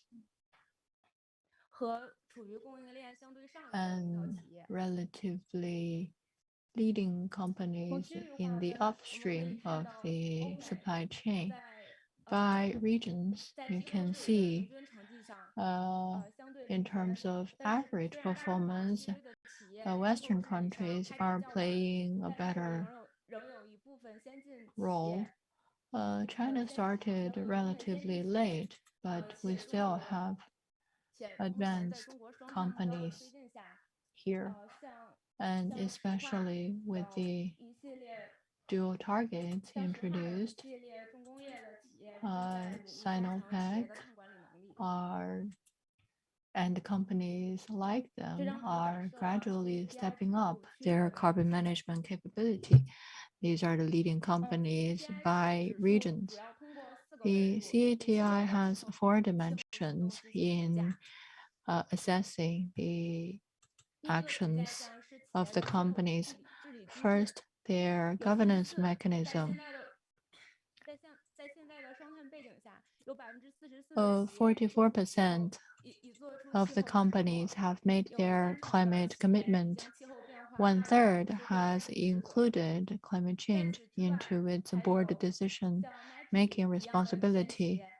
And companies like Nike have integrated supply chain carbon reduction into their overall reduction strategy. Second dimension is calculation and disclosure.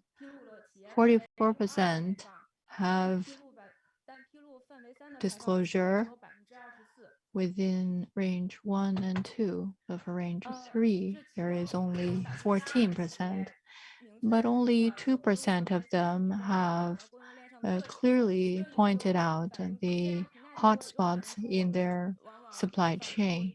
This also shows a frequently mentioned problem, that is, there are still companies who do not pay attention to the hotspots in the third range of disclosure. For example, Schaeffler is a case of good example in this year's report. They utilized the life cycle assessment, or LCA, method to assess the whole life cycle emission of their automobiles. They will also collect on-site test data from suppliers. The third dimension is their goal setting and progress towards goals. You can see leading companies have started creating their reduction goals and neutrality goals in range 1, 2, and 3, but few have met their targets. The dark green bar represents carbon neutrality. This is range 3. In range 3, if you look at the progress, it's even lagging more behind than in the other 2 ranges. In the companies already who have already disclosed information, Foxconn, through historical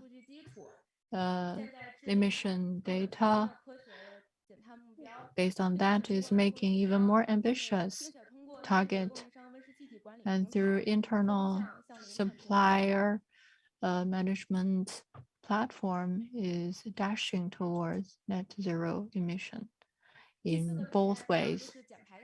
The fourth dimension is their actions to reduce emission.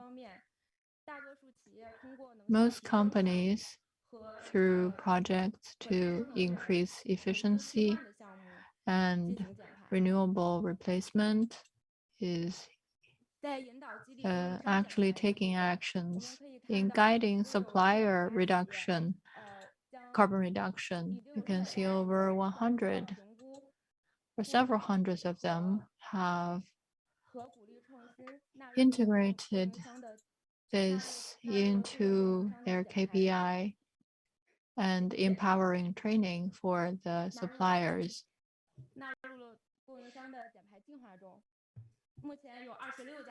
26 companies, through actual cooperation with suppliers, have been carrying out emission reduction campaigns. So far, we can see companies, through their own behaviors, have been encouraging suppliers to manage their low carbon supply chain. You can see Apple, CNA, Dell, Levi's, and New Balance have even started pushing their indirect suppliers to carry out green management. There is so far over 75,000 pieces of data generated. In the 2021 carbon data sheet, you can see compared with 2020, 11% more companies have created goals, but they are yet to become more scientific. Good examples, for example, Hushi Electronics. It has been disclosing carbon data for many years. You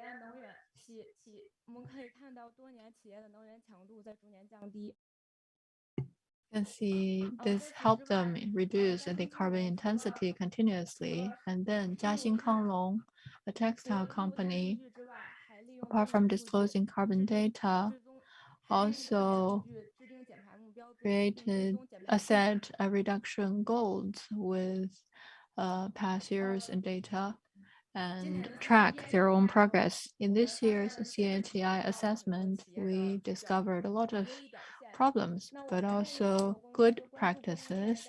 We strongly suggest cross-border companies pay more attention to the carbon neutrality commitment's value along its value chain and encourage the suppliers to extend green supply chain management to their own supply chains. We even created this roadmap for Chinese and foreign companies to refer to. And then I would like to introduce Madam Ma Yingying, my colleague, to introduce to you the key companies' performances. I'm very happy to be here today. It's already the 8th year for me to be working here. So I'm very happy to see this CATI index. CATI is a bit long to read, so CATI is a more catchy name. This team is supported by supply chain colleagues and my new colleague Shi Yu and colleague from Green Finance, and of course, Dr. Yang's highly strong technical team. This is a highly advanced team. This year is the first time that we are selecting the centrally owned companies. We selected 58 of them. They are very excellent, made a lot of disclosure. This is the whole list. We analyzed the top 10. For example, Sinopec, China Energy, Huaneng, PetroChina, and Air China, Datang, etc. Looking at this top 10 list, you can realize that they represent the 8 key industries in the carbon market. They are the representatives of each industry. These 6 have all made very highly official commitment, climate commitments, and then Zhongye and China Metal Refinery and Air China have also introduced their plans, and some of them, these five mainly, have started their climate actions. Through analysis, we realized that 91% of them has involved climate-related information disclosure in their CSR report. The country has been promoting this without introducing mandatory measures, but they have begun to do this. They're also leading the other companies in mainland China in this aspect. 78% of the listed companies have disclosed their range 1 and 2 emission data. 16% have launched their goals, and 55% have started taking actions. I'll show you some cases for centrally owned companies. Sinopec, top 1 on the list. You can see even set a chapter for combating climate change in its report and also in its board committee. And Baoli Properties also included this in its own working plan. And these are the centrally owned listed companies that have set their own dual targets. They even set the 2050 or 2060 carbon neutrality goals. So of all these centrally owned companies, top 10 have taken up over 80% of their total emission. And next, PetroChina, the emission is 167 million tons. Together with its peer companies, it is also making some upstream carbon intensity goals, which is quite progressive. PetroChina also made their absolute emission target.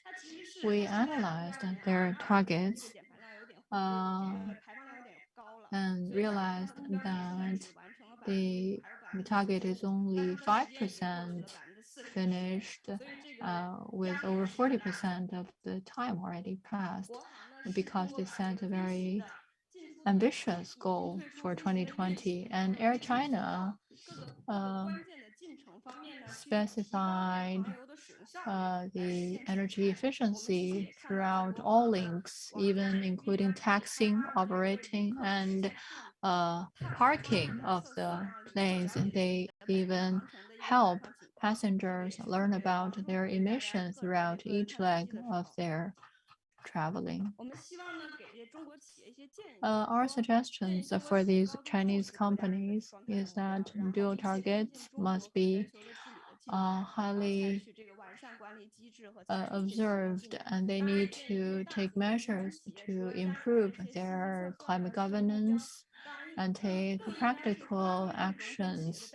And big companies need to play the role of a model, of a good example to motivate more other companies into doing this. And financial institutions, we also hope to involve climate change into their investment strategies. We've seen advanced financial institutions carrying out carbon calculation in their loan projects. We have introduced their suggestions, but companies might be confused whether it means a huge cost or a lot of efforts. Actually, if you know about us, or if you've even worked with us before, you would know that we have these platforms already available. For example, carbon disclosure, carbon calculation. These are zero-cost measures for companies to take. They can start with these. So looking into the future, we will even introduce more online calculation. So This is already under development, and there is also instruments for goal setting being developed. And hope you can continue to pay attention to our website, our app, and our official account. Thank you. Let's reschedule a bit. We'll invite Madam Ding Shanshan first to review for us the results of the 8th CHEI evaluation. Welcome. Thank you, everyone. This is great, and now I have more time. First, on behalf of IPE and the other organizers, I would like to thank all of you for joining us in today's forum, online and offline. Today's releasing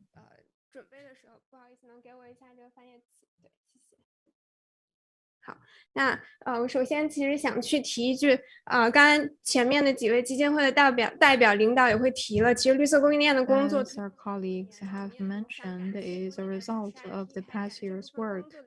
We want to thank the foundations for supporting IPE in the past years. This year, our team also worked hard over this. The CATI index is developed in 2014 between IPE and NRDC. We quantify and assess the performance of the companies along the supply chain, especially their influence on the climate and environment. So CATI index itself is a roadmap. It's highly in compliance with the SDG. It's an important supplement and also a mainstream index.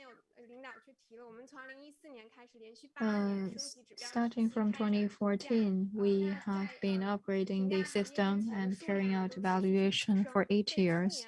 It covers more and more companies as time goes by. This year, under the dual targets, we increased the proportion of climate governance. Here on the screen, among the 613 brands, you can see the top 50 here. And for those brands, they have effectively integrated the supply chain management to the upstream, so that from the evaluation and they started to focus on the GHG emission, and with the form of information disclosure, they started to get more monitoring from the public, and like Honda and Marlboro, etc. They are the first time to be among the top 50. If you want to see the full list, and you can see them on the website. And furthermore, Apple and Dell continue to become the excellent brands, and originally because the European brands started earlier. So in the supply chain management, they are in the leading position, but for the Europe and for the Japanese and the Korean brands, they're also improving greatly. A lot of leading brands are doing quite well, but they're still at the starting level. From the industrial perspective, IT, textile, and electronics, etc., they are also in the leading position. And for the daily utilities, they are also doing quite well, and the overall situation still need to be improved. And to be more specific, this year, in terms of the coordinated and the backdrop of coordinated emission reduction, the enterprises started to do that in a very more comprehensive way. And like bestseller in their sustainable development annual plan, they clearly mentioned that they want to use the automatic tool to manage the compliance whenever there's a problem, and if you want to have the correction. And also, except for that, and also in the pollutants, there are 25 brands. They still started to require their suppliers to do the carbon measurement, and also it was also put forward that they have a lot of requirements.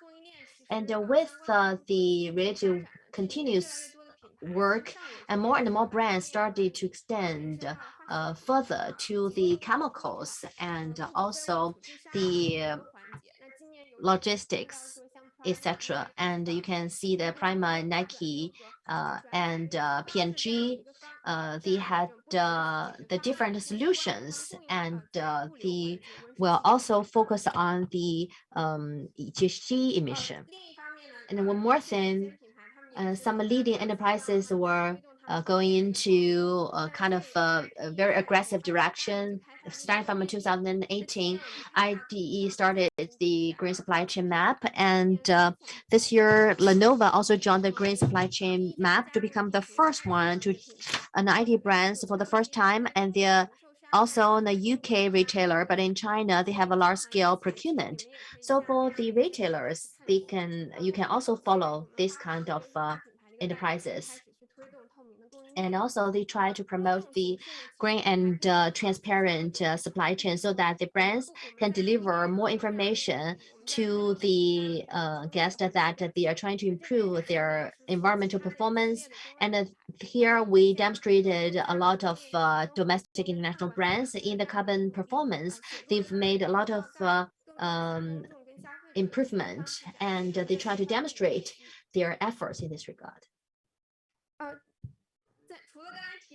Except for the more familiar industries, this year we can also see that closely relevant with the industries like the PV, and together with our partner Green Jiangnan, we started to do the research on the automotive industry.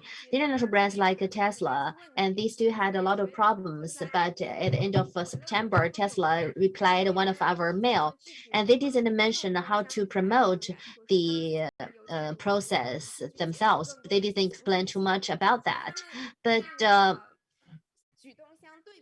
in similar with their actions, other brands like Honda and Toyota, they also really improved their efforts.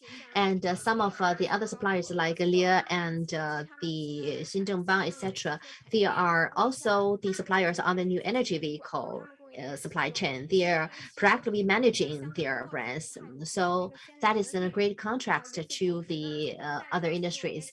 And also among the audience today, we have invited a lot of guests from the advanced brands, and later on they're going to share with us their leading practice in terms of brands. We've seen more and more financial institutions to focusing on the environmental performance. Just now we've mentioned the Postal Bank. They have integrated IPE data to their management system, and also the Ants Finance also have the bank to include the CITI indicator into the green procurement project to become the standard. And that was the highlights of the CITI this year. And if we look into the world, the biomass, biodiversity issue, and the marine waste and the new chemical issue are having a lot of threat to the supply chain and sustainable commerce. So we also put forward the following suggestions. We hope that the brands shoulder more responsibilities and to put into place those specific issues like in terms of waste. In 2019, together with One Co Foundation, IPE launched the picture taking campaign, and we got great support from the organized some reporters association. We can see that we will get a really good result in this project. We hope that brands can focus on how these public will improve their awareness and the behavior, so that you can use a better way to encourage the public and the consumers, so as to assist the solution of plastics. And from perspective of biodiversity, IPE collect a lot of information with the visualized way to demonstrate the ecological red line, the conservation area, whether the brands can utilize this kind of visible visualized model to follow your suppliers, whether in the planning phase they have breached the environmental regulations. Not long ago, the MEE published the new pollutant related draft, for the public opinion. And they also asked us in the morning whether we have further opinions. And in that draft, it mentioned that even if there was no definition for the new pollutants yet, but it is very hidden and very risky. So in managing the regular pollutants, whether the enterprises can also try to find out whether your suppliers can deal with the new pollutants from the perspective of full life cycle, from the source control to reduce the usage of hazardous chemicals. And it is hoped that the brands and suppliers are going to encourage your suppliers to show them more social and environmental responsibility to disclose the information, starting from calculation and disclosure to manage the GHG emission. Last but not least, I'd like to mention that the experts all mentioned that IPCC report this year reminded us that climate change is happening and we do not have time to wait. And IPE also hope that in the future we can join hands with more stakeholders to form synergy to promote the green supply chain and energy efficiency to create a better future. Thank you.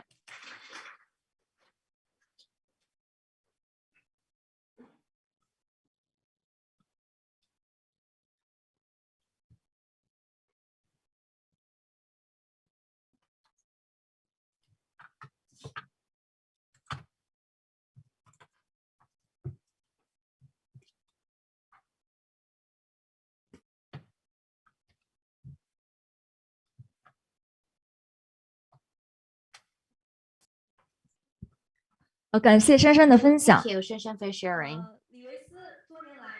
And Levi's, for many years, focused on this responsible procurement and sustainable development with their innovative solutions. They promoted the supply chain management to the higher level.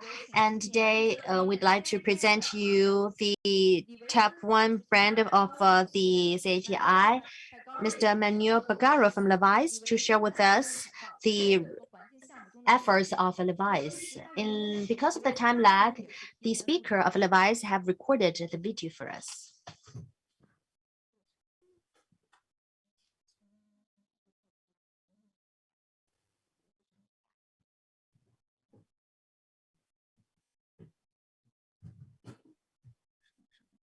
那这样，刚才我们这个趁热打铁，大家分享了趁这2份报告提供的这个详细的这些案例，我们先来准备第1场的 panel， 就是我们 IT 行业的绿色供应链减污降碳实践。那有请我们本次会议的主持人，龙迪先生为大家邀请一下参会嘉宾。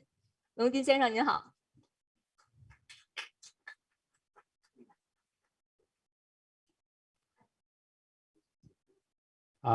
大家好，我也想特别感谢。 Good afternoon, ladies and gentlemen. I'd like to thank my good friend and also a lot of old friends sitting here. I got the notice that I have to get my PCR check today. So I will ask my colleague Jieqing to become the chair for this panel on my behalf because I have to leave soon. But I want to share with you the good news, as Feng mentioned in her presentation, that Premier Han Zheng, Vice Premier Han Zheng and Timecodes from Europe last week reached the consensus about the soft commodity supply chain issue for the deforestation, and China and the EU are going to make a joint effort to manage it. And on this conference, I can, from the topic of this conference, I immediately think of that. And I think the IPE team and Ma Jun definitely inspired me a lot. And for the European Environmental Association next year, together with the Chinese authorities, agreed that we're going to adopt some legal measures to do a better job, to do more research on the government. And next year, we hope that on this topic, we're going to do more job, and we hope that it can keep on following and give us more support and understanding. Okay, I'll have to leave now and ask my colleague Yingying to moderate this panel. Jieqing, please.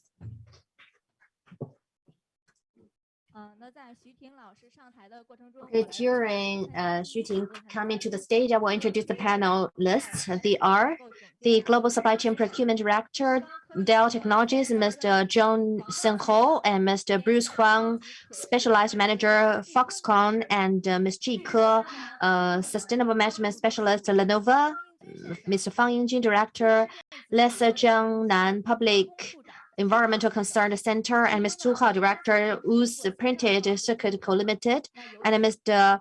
Jason Hu was with online intervention. Please come to the stage.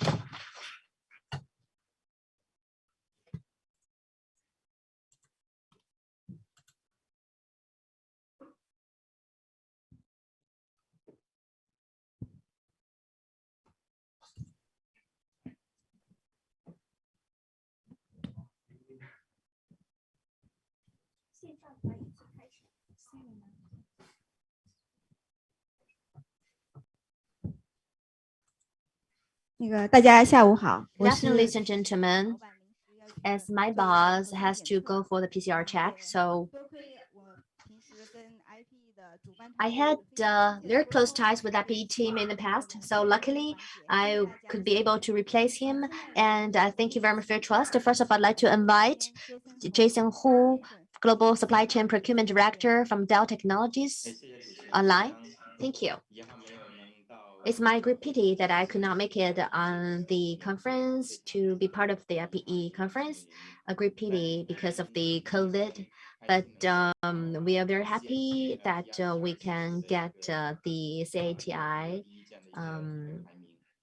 #1 ranking. And that was the effort in the past 7 years. I recall that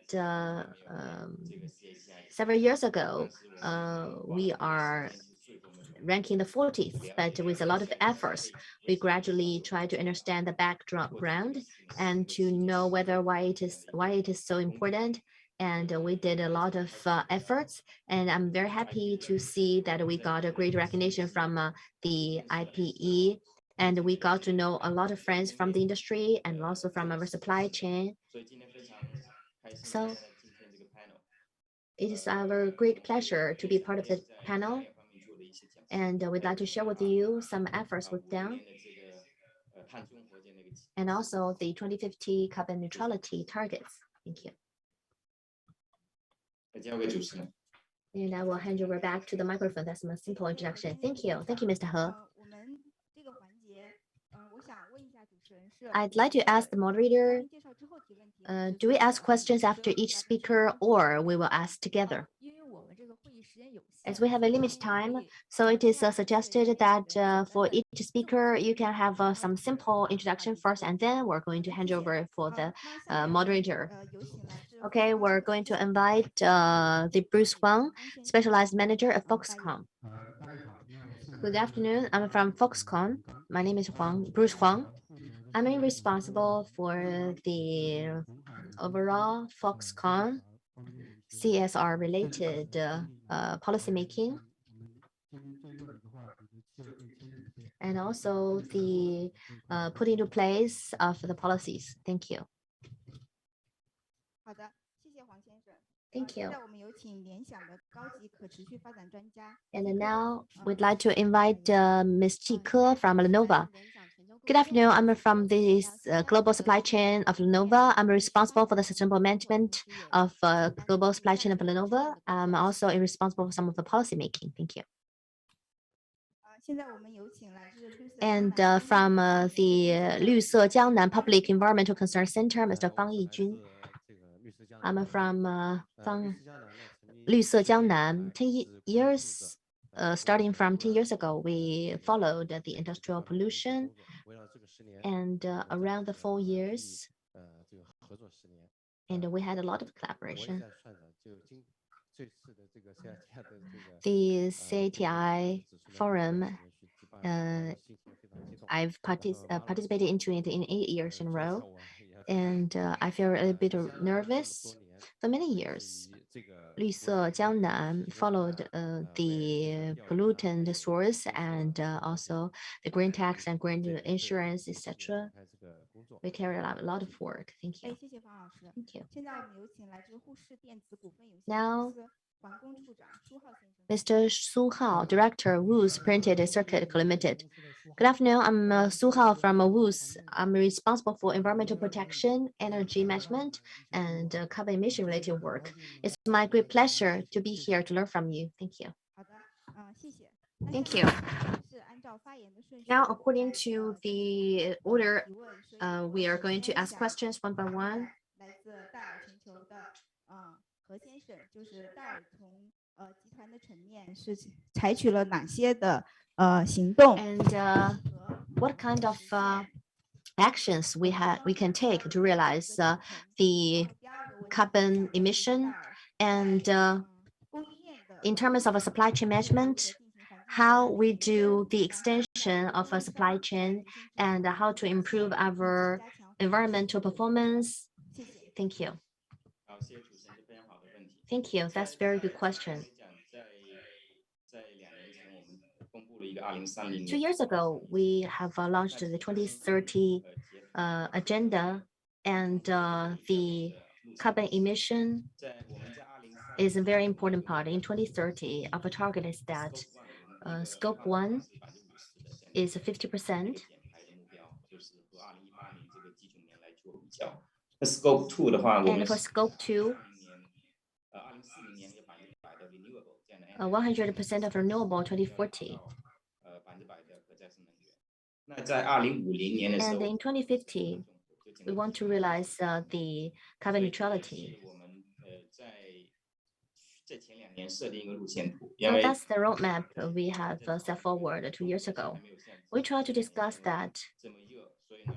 The topic was not that heated in the past, so we are kind of setting up the very early agenda. And for the specific implementation, we break them down into several aspects. First of all, we did a benchmark first in consideration of the feature of the product. Like we have a baseline of 2%, and for the scope 3, more than 90%. So this is for the first category, it is taking up over 28%, and that refers to the energy consumption in our production. That's 28% of the energy consumption. And the category 2 is about 11 categories that refers to using our servers for the company. These take up 68% of the total consumption. So these two together takes up over 91% of our total emission. That's why, based on these key points that we made our planning, starting from last year, together with some of the partners, we designed an SDI, a science-based verification or certification. Our design is that they need to meet the STDI goal. And second, we dissected this goal and distributed for 2030 and 2060. For each production line, we decided what targets they should introduce for themselves. Last year, together with 2 suppliers, we applied this STDI. So now this is still just a quite young project. And later on, we continued with the emission reduction. First, reduction, second, neutrality. And in the past 5 years, we have been working on energy saving. This is also a project of ours. There are over 60 suppliers in China. Through energy assessment for them, we provide professional suggestions for them to reduce emission in their floor plants. And we're also studying how to make the process a more streamlined process. And for the suppliers, we will not simply require the cost down, but also provide more incentives. And these are planned to be carried on for the coming 5 to 8 years. So goals and STDI certification. Thank you. Thank you, Mr. He. This is a great sharing for us to learn about how Dell managed its suppliers. So in the second round, I would like to give the question to Huanggang, Mr. Huanggang from Foxconn. So my first question for you is, at the group level, Foxconn introduced the net zero goal. We are wondering about your route towards this goal and what are the measures you have adopted for the reduction. And the second question, we know that for your industrial parks, your factory, you also took measures to try to achieve zero wastages. And my wonder is whether these are scalable. That's very complex questions. I will try to answer these. Foxconn is a famous company in the electronic industry. I think most of you know that carbon reduction is foisted upon us due to two things. First, there is pressure from the government. For big companies, the pressure is for sure. Second, there is pressure from the consumers.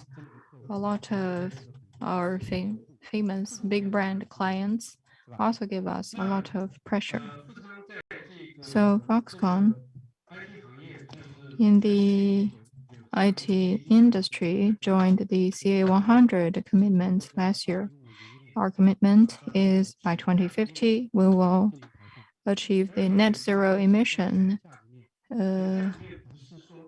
throughout the whole value chain. The whole value chain doesn't mean within our factories.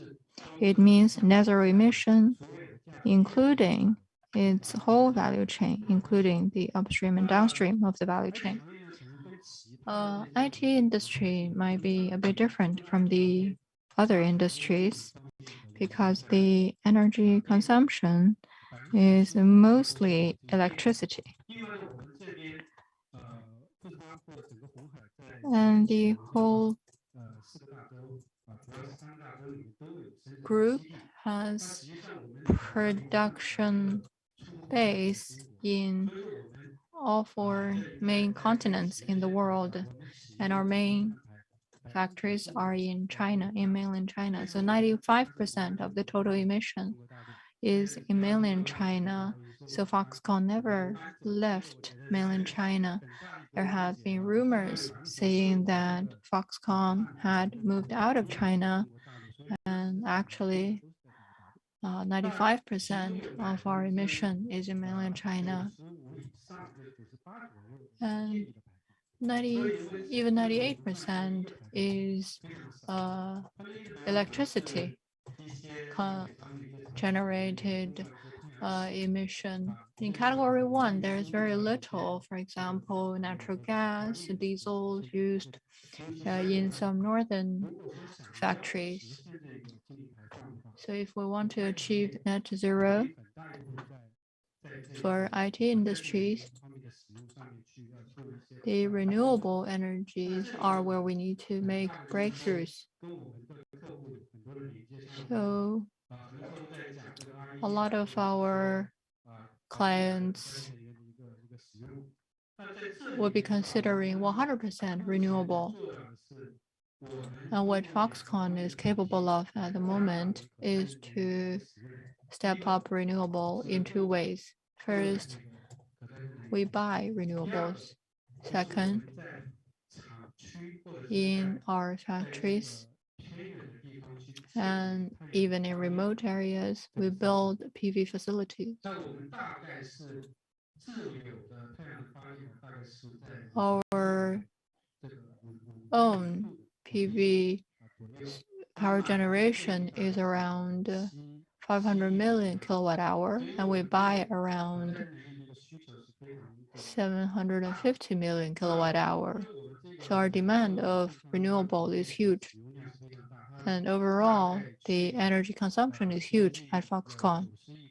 Last year, it's around 9 billion kilowatt hour, and that is a huge demand.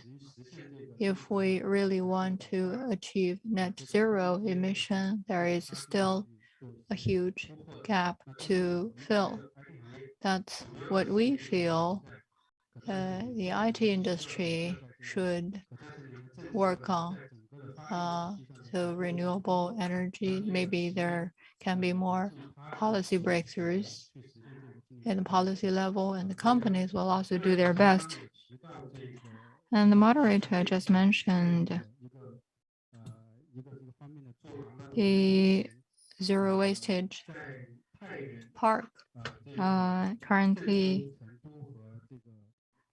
in Taiyuan, Chengdu, Zhengzhou, and Guannan in Shenzhen, we are promoting the zero wastage, zero landfill policy. The path towards this is first for us to be clear about the roadmap that is about where the wastage is coming from and where it is going. So throughout all links, we need to strengthen the recycling of wastes. You might be wondering how zero landfill can be achieved, but zero landfill actually means increasing the times of recycling. It's not about generating zero waste. For example, if you used 3 tons of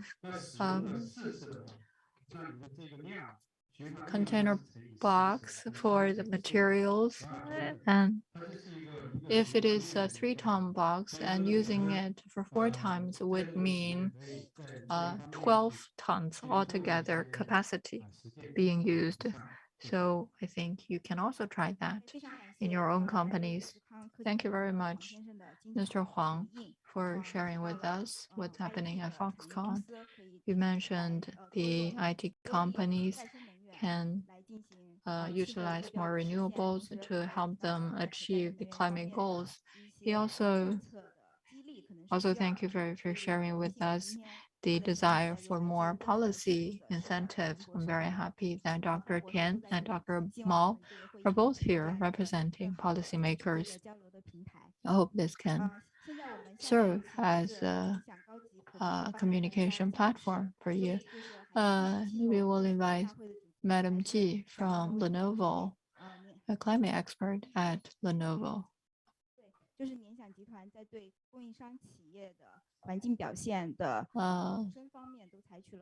What measures does Lenovo take when evaluating the suppliers' carbon footprint, and are there measures you have taken amid the background of the dual carbon target? Hello, everyone.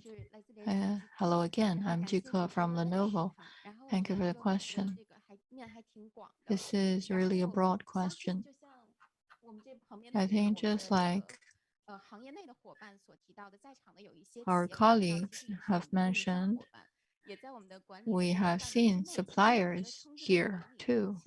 So although we say manage, we're more referring to leading all of us to make progress together. The dual targets are difficult for us because so far in all the countries with the goal, China has the shortest period between peaking and neutrality that requires all the companies to achieve fast and quality transformation. The pressure is also passed on to the supply chain. In September 2020, Lenovo already made our scientific carbon goals. This is a standard widely recognized in the industry, and we take pride in being the first in China to have created such a goal. Our goal covers category 3, namely our supply chain, from upstream procurement to downstream logistics. We set 2018 as the benchmark year and hoping to reduce 1/4 of our emission by 2028. It might not sound like a big number, but it's quite challenging already. As Dr. Mao mentioned, we even introduced a more ambitious goal. The original goal was an intensity-based, and now, instead of per million US dollars reduction, we are introducing an absolute value reduction goal. So the reduction of 1 million tons. So we are covering over half of the upstream supply chain. This is quite challenging, but in front of this challenging goal, we need to lay the foundation first. The foundation of carbon management is knowing. We've always required suppliers to report to us their carbon emission. It's been going on for 10 years already. So we track their carbon emission, and this is also included in their code of behaviors. Lenovo requires them to submit the emission reduction data. In their scoring system, we also included items related to carbon emission. For example, did you send your report to Lenovo? And then the quality of the data. Is it third-party certified? Is it open, or is there an open reduction goal? We believe highly in the monitoring of the public. So what was your question again?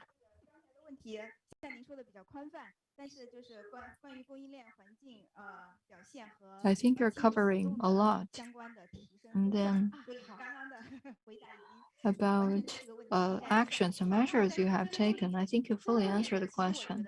Okay, then I'll say one last point. After listening to Dell and Foxconn's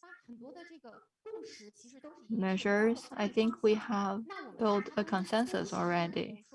Everybody agrees that carbon neutrality means an energy transformation. We, through the data we've collected, are also aware of the resources of carbon emission. We analyzed the resources. Maybe this is special in this industry. 2/3 are related to electricity usage. So when I talked about the standards for the scoring of suppliers, another standard is that we hope suppliers, while reducing their power usage, increasing efficiency, can set their own timeline towards the targets. We're very happy to see one supplier who uses 100% green power in producing to supply Lenovo. This is a great step in reducing Lenovo's overall carbon footprint. This question, I think, was about how we motivate the suppliers But we are not limited in this industry. We're also observing the best practices, for example, energy management of the suppliers. Maybe we can include this too into our management system. And hopefully in the future, we can have more opportunities for cooperation in this regard. Thank you. Thank you, Madam Ji. I think you're not only answering or responding to each other's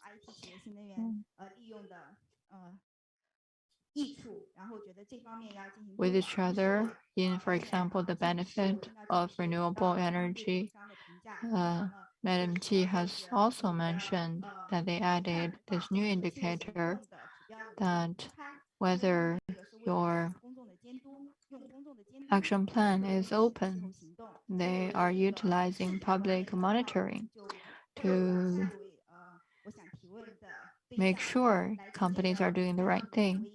And then we'll move on to the only representative from an environmental protection, civil society, Mr. Feng from 绿色江南.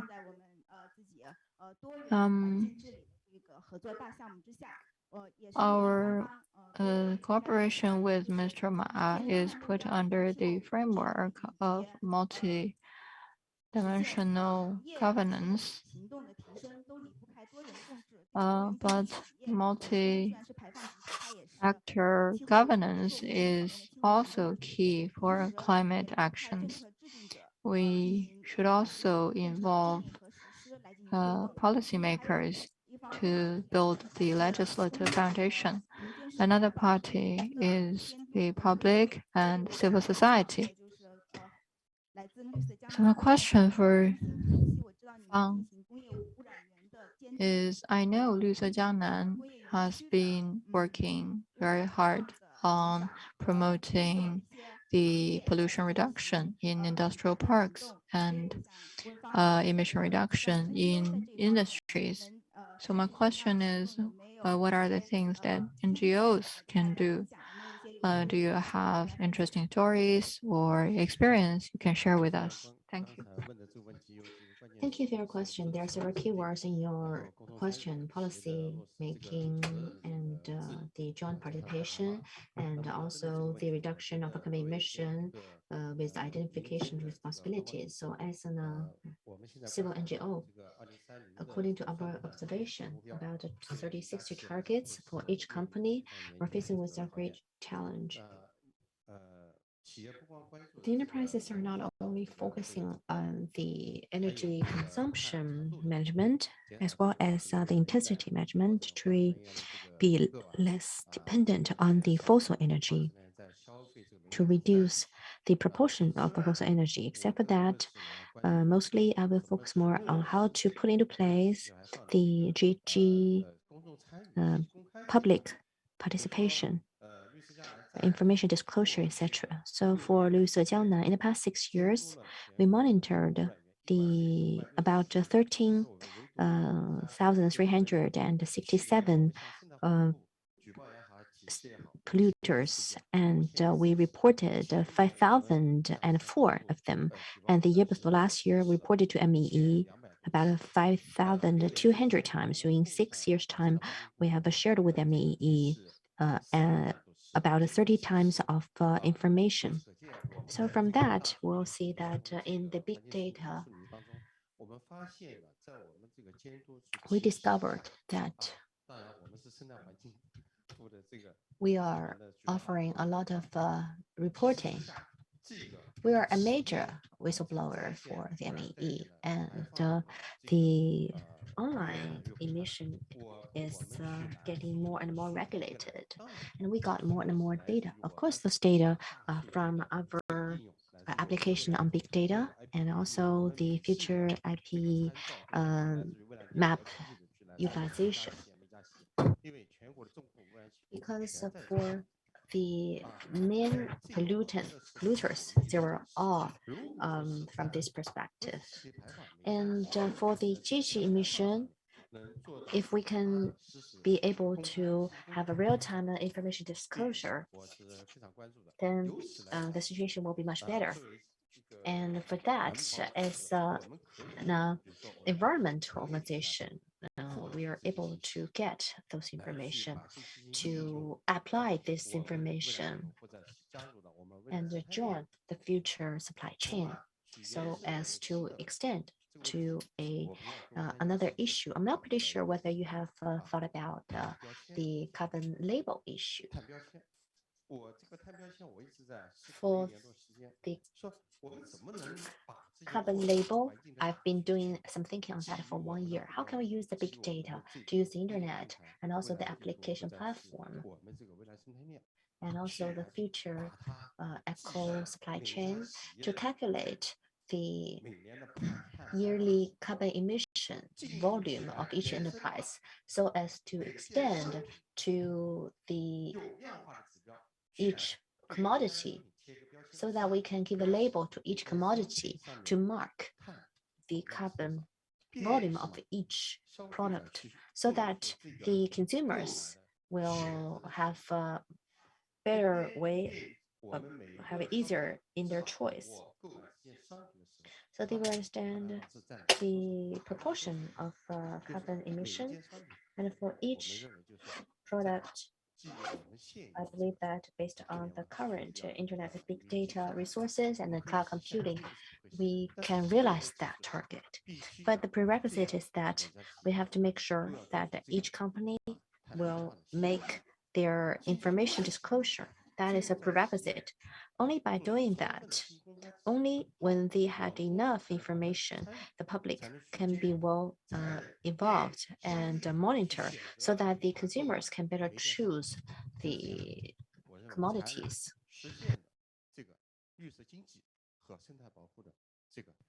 And that is a win-win for everybody. So that is storytelling, but we are going to try to apply them in all the pilots. Maybe I need 3 days to tell the story, but we definitely had a lot of classic cases. And this year we had launched some joint report on some key industries to directly promote the monitoring and correction of the prices.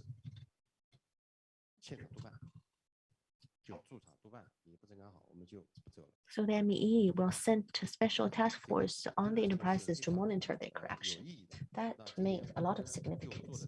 This year, Jiangsu province, we have recognized 14 industrial chemical parks and submitted 14 research plans to the ME. And we adopted some new perspective to understand the management issues of each enterprise. We use the drones to fly to the parks, and the Jiangsu Environmental Protection Bureau said very high of us because we directly provide them with a lot of reports. So for each chemical park, we offered them with the on-site documents and checking documents. So from the data we got now, we provided a lot of video documents to help those parks to find out problems. That's very interesting. That's for me. Thank you.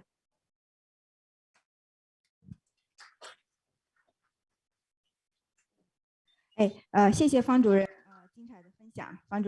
you for sharing.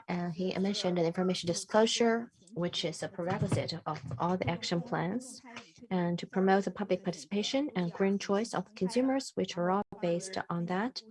And he also threw out a lot of very surprising data and very proactive and very inspiring. Thank you. Thank you once again. One last panelist from a Wu's printed circuit, Mr. Su Hao. For Wu's, They are the supplier in the IT supply chain, and then they also have their supply chain. In light of we had the NGOs and grants, and they all focused on how to promote the climate action, emission reduction, calculation, etc. So I really want to hear what Su Hao can share with us in the IT supply chain from perspective of supplier to have some information disclosure and any experience you can share with us.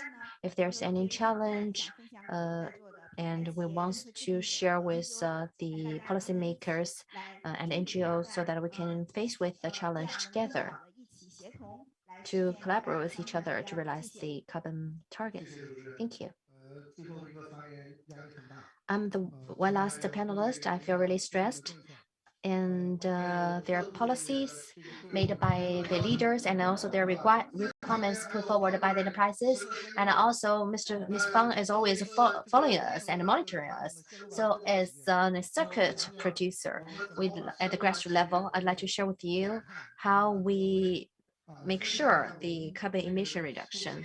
And I'd like to share with you a little bit of experience from our company. In 2014, we moved to the new plant.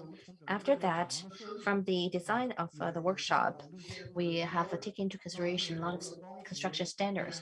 We invested into the clean energy like PV and also some advanced technology equipment like the vertical circuit, etc. And we removed a lot of outdated equipment to establish the environmental equipment.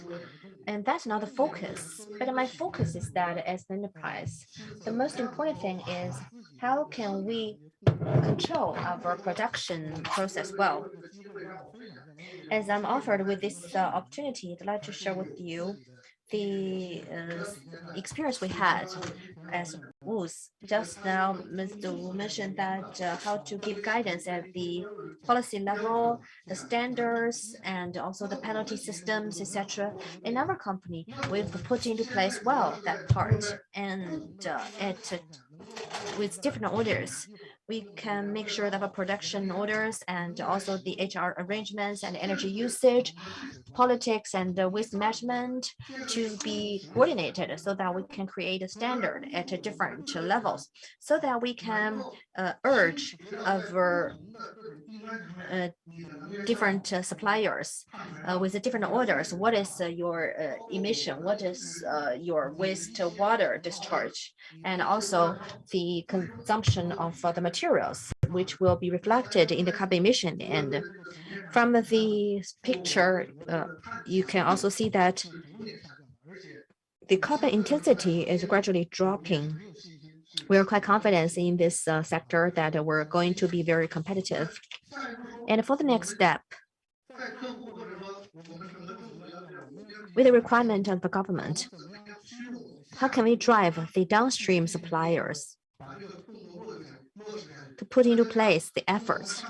We know that from the high-tech company to the traditional manufacturing and to the baseline grassroots level of producers, our standing could be quite weak. And it's even more difficult for the consumers. So we have plans to screen the main supplier to guide the main production and gradually to do the carbon disclosure and also with the different layers. We want to drive them to publish the carbon information and to have a third-party monitoring, and then we will accumulate the experience to drive them to do very good monitoring. And in the end, we can make sure that there will be the carbon emission for the whole industry. Thank you.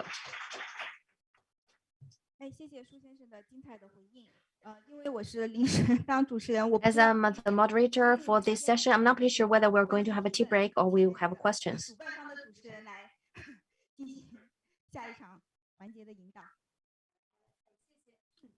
Thank you. Thank you for your sharing. As we have a very long schedule, so we're going to come down to the tea break first. And we're going to have 10 minutes of a tea break. And please come back at 4:30.